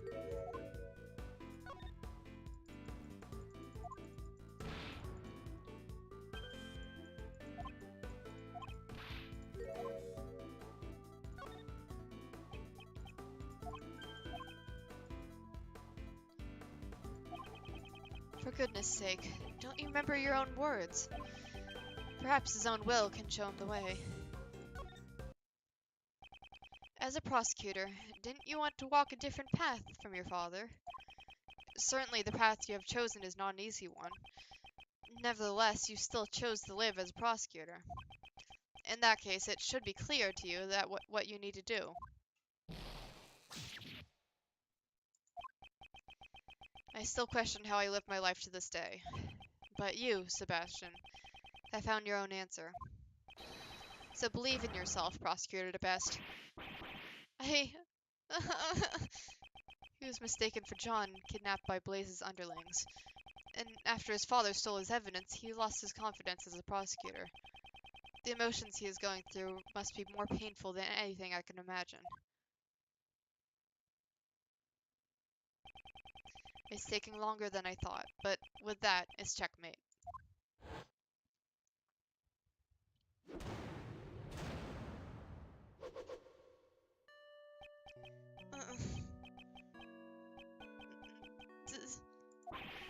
Darn it!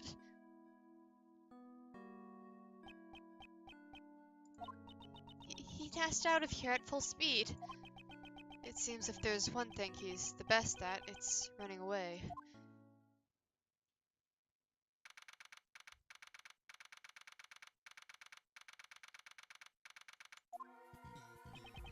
Curses! We're running out of time. We should check in with Mr. Shields. I'd also like to know what the situation is like on their end. But Mr. DeBest ran off again. We'll just give him the new information we discovered. Francisco will take his place. I wonder if that's going to be enough. It can't be helped. Since he ran away, there's nothing more we can do.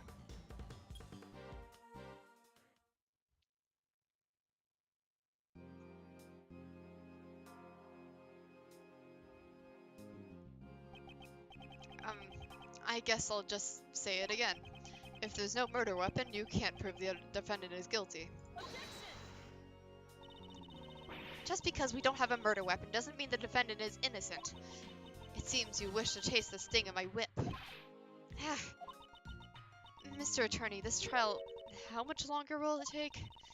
Because it feels like it hasn't gone anywhere at all for a good while now. Well, sorry, but that stubborn prosecutor over there just doesn't seem to understand.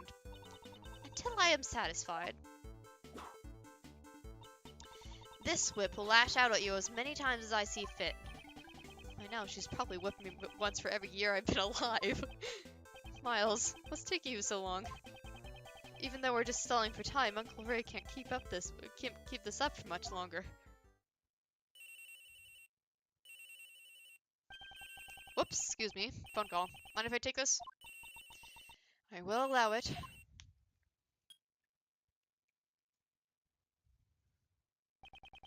Mr. Shields.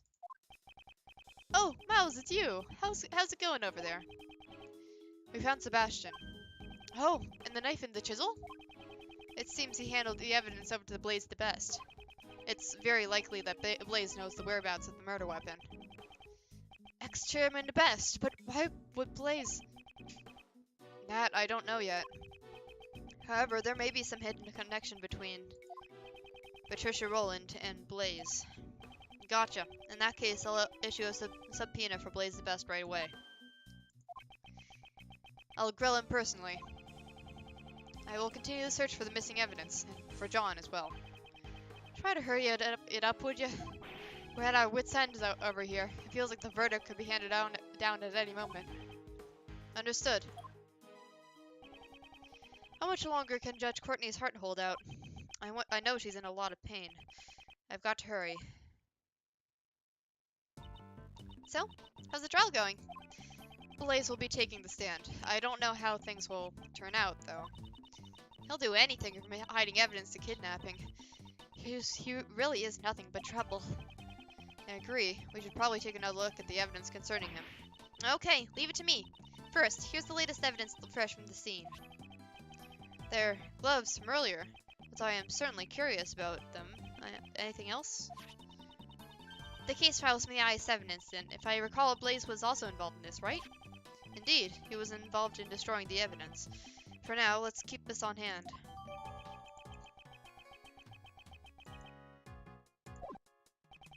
Now then, is there anything else? Of course! Last but not least, we've got this. This is the Yatagarasu's badge. Okay. I'm talking about things related to Blaze. Please be serious. But aren't you always going around presenting random evidence too, Mr. Edgeworth? Yeah. No, well, that's... Oh, Sebastian! Isn't that Sebastian? Ah, what are you doing here? Whoa! He ignored us. He came out of the Grand Tower. What was he doing in there? Let's go investigate what Mr. DeBest was up to. Yes, let's go.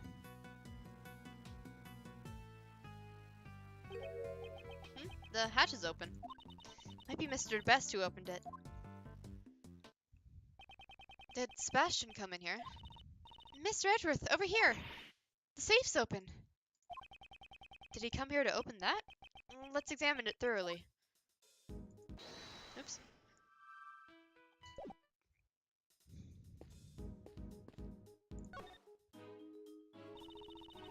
There's something inside the safe. Let's go ahead and have a look. There's some documents in here. It's just a bunch of papers and... Huh? There's a photo here, too. This is a picture of... Huh? That's Mr. Knightley. Horace Knightley, the president's bodyguard. Did you literally just go back in time for that? Why is his picture here? And what are all these papers for? I don't know. We'll have to read the documents to find out.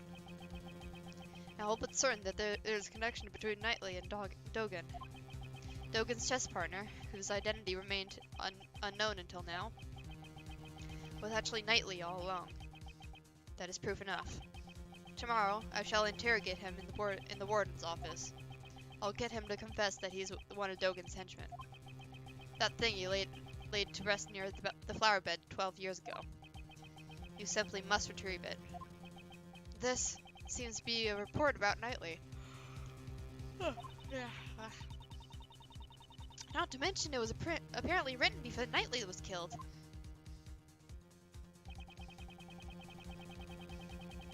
Horace Knightley was murdered while he was being interrogated in the warden's office. Judging from the contents, this document was probably written by Patricia Rowland. I knew it! The question, however, is who this report was addressed to. Ah! the owner of the safe is? The conductor, Blaze the Best. So this proves that Miss Rowland and Blaze are connected. Indeed. However, it's not just the two of them. Huh? Blaze the Best and Patricia Rowland were searching for Dogen's henchman. Dogen's dog. Sirhan Dogen, that dog-loving assassin. This means that there is a hidden connection between the three of them. I wonder what it could be. I don't know, but it must be related to this case.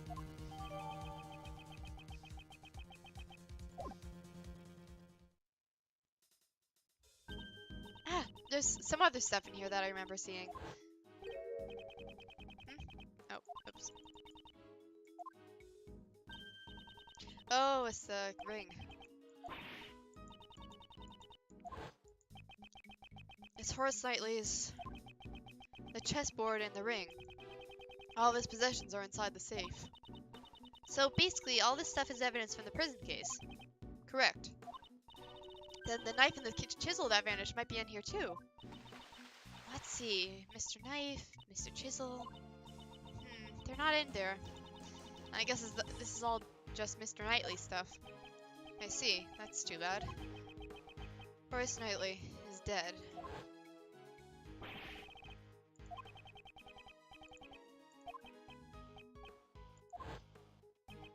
However, the game is not over yet. Unless I can see it through to its end.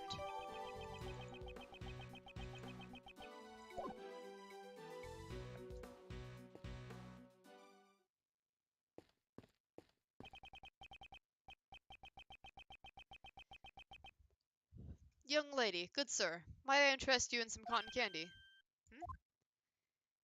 I thought so! There's also ice cream if that's what you prefer. You! Shelley the killer! It's good to see you're well, Mr. Edgeworth. What are you doing in a place like this? As you can see, I'm selling cotton candy. Would you care for some heavenly cotton candy? Even sweeter than death. One bite will send you straight to heaven. That's definitely not something I'd want to buy from the killer. The meaning of my message. Have you understood it?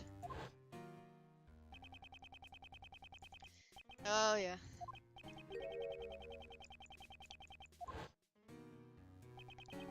Have you been spying on us this whole time? Spying? Heavens no. I was simply watching over you. Well, disguised as a cotton candy salesman. Isn't that the exact same thing? What is this man's objective? Were you the one who murdered the president? No, the contract with my client has already expired.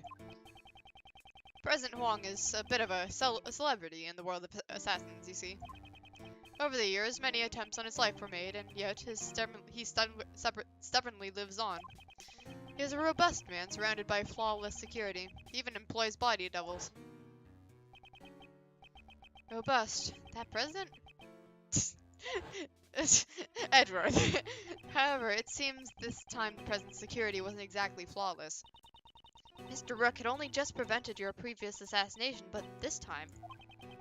I did not kill him. It is not my principle to kill needlessly.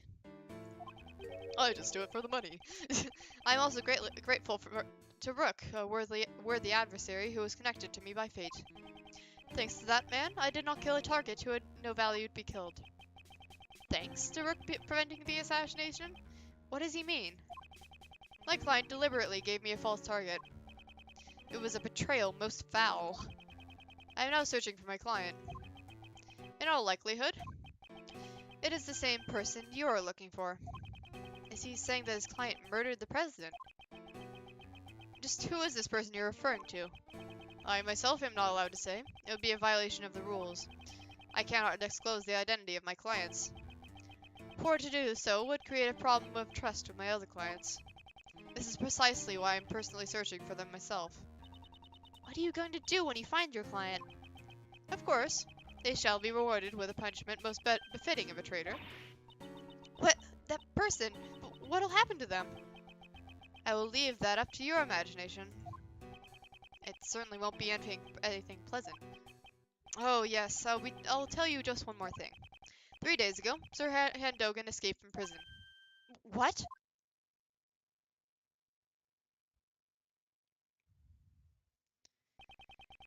3 nights passed, Dogen's solitary cell was found vacant.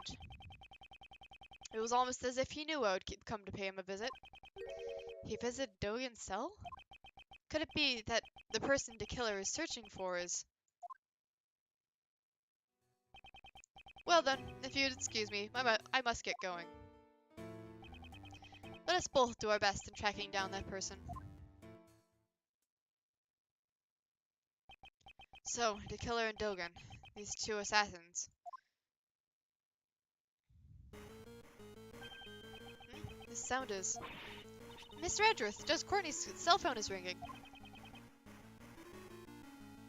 Could it be John?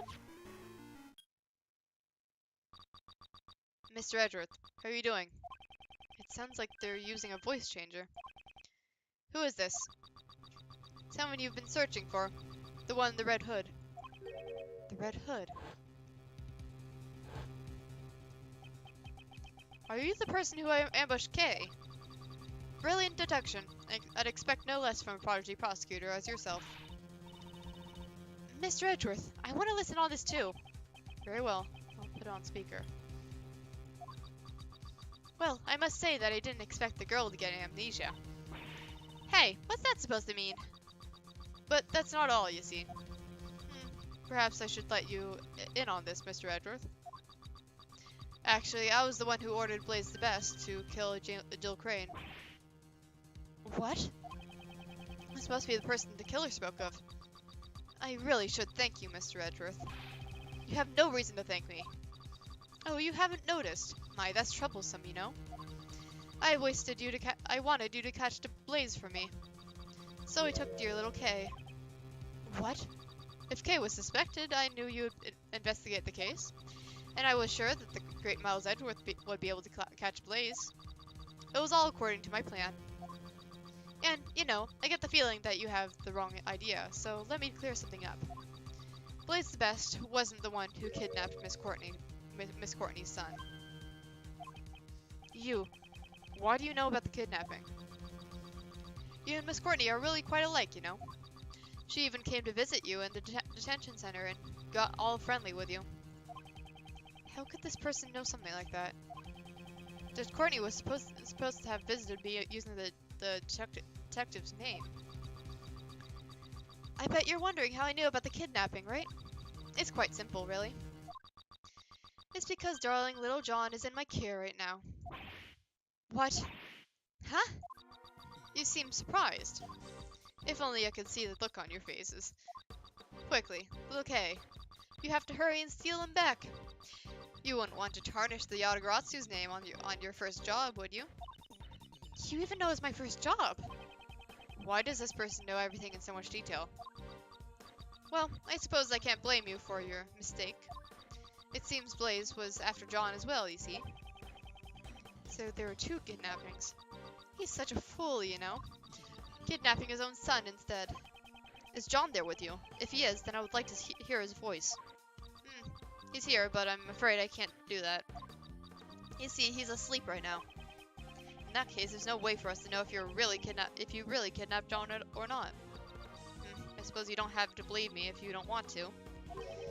What is your objective? Is it to get Patricia Rowling declared not guilty? A not guilty verdict, huh? I couldn't care less about that. So his objective is different from Blaze's.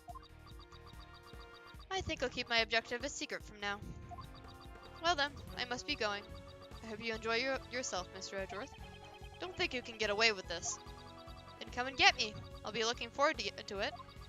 That is, if you can bring me to justice. But I highly doubt that.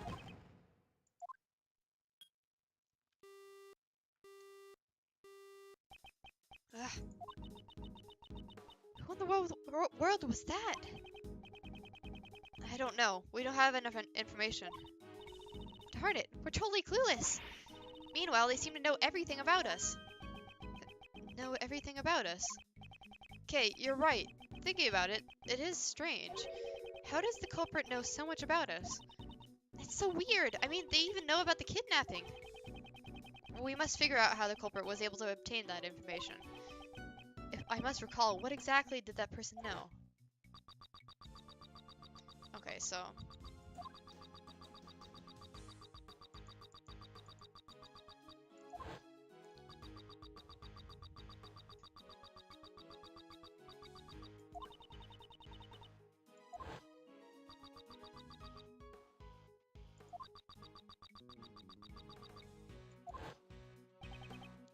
That's it.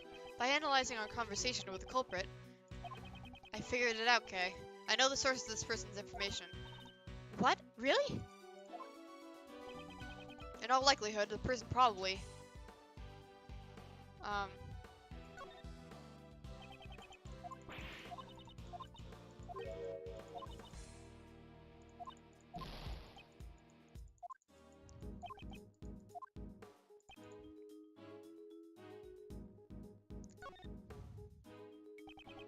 I believe it is highly likely that we have been bugged. Bugged? If you recall what that person said.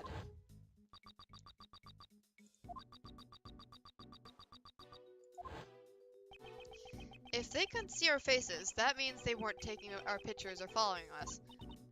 Then they must have planted a bug somewhere. Could it be in my stuff? Was there anything they could have had a chance to bug? There must be a hint somewhere in our conversation just now. That's right.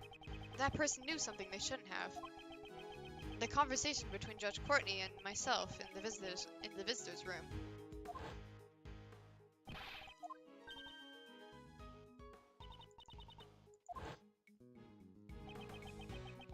The only evidence I had with me at the time was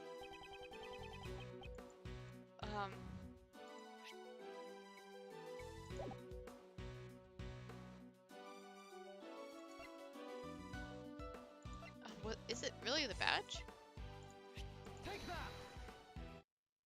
Okay, may I see your badge? May Yadagrasu's badge? No way! Why not? Mr. Edgeworth, just because you became a great thief's assistant doesn't mean you're ready to wear this badge yet. That's not it. It's very likely there's a bug planted in it. What? In my badge? Let's take a closer look. Swivel, swivel. Actually, yeah, let's see. I've been wondering about this for some time now. Did you inherit that badge from your predecessor too? Nope, there wasn't one, so I made my own. I thought so. It is rather conspicuous. I think you're just about the only thief who'd ever want to wear something like that. Hey, stop making fun of me. Alright.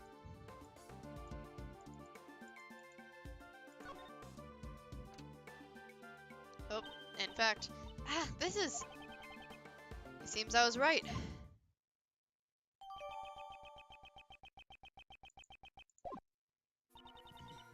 How did you know? The person had been in contact with you. You mean when I was knocked unconscious? Yes, that's why I thought one of your possessions might have been bugged. However, that person also overheard my conversation with Judge Courtney. Even though that conversation took place in the visitors' room, with just the two of us. So you're holding on to it that time? Exactly. All other evidence had been taken away from me. Only Yagarazu's badge remained with me. So this creep's been listening in on us the whole time. Indeed, that must be how they knew all the information we collected. Does that mean they're also listening in on this conversation? Most likely. Hey, Buster. Okay. Eavesdropping is for cowards. Why don't you come out here and fight us fair and square?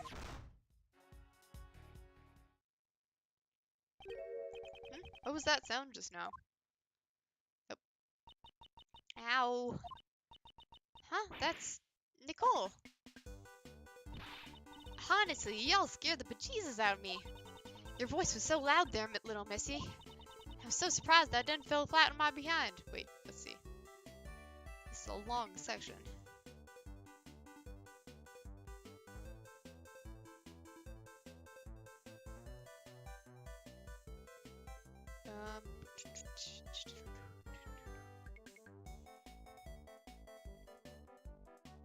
Yeah, I think I'll stop around here because this is a very long section.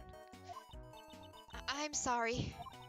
What were you getting so riled up for? You gotta hear this. It really grinds my gears. Yes? Okay, please just leave it at that. Unless you want to make tomorrow morning's headlines. Ah, that was close. Aw, shucks. Don't be such a stick in the mud. What's wrong with letting a gal open her heart and spill the beans? For now, we'll turn that bug off.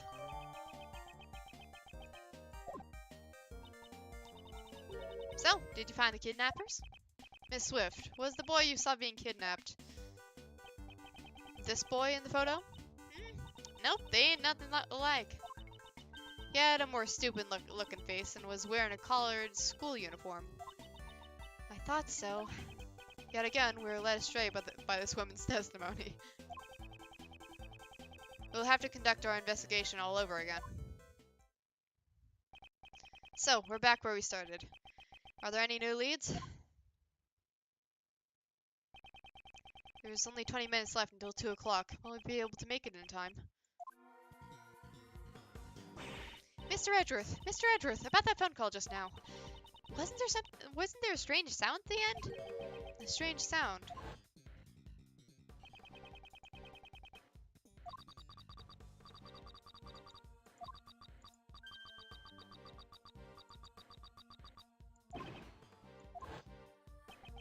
Now that you mention it, it sounded like an explosion. It might be a hint to establish the culprit's whereabouts. I see. The sound of an explosion, eh? I would appreciate it if you stopped eavesdropping. If you stopped eavesdropping on us. Mr. Prosecutor, you're as stingy as ever. First, let's see what she has to say. Okay. It's a super long part, so I'm gonna stop here. Oh, is that Gumshoe? Alright, anyway. Oof, I haven't actually saved till now. That's a little bit scary. Alright, until next session. Farewell.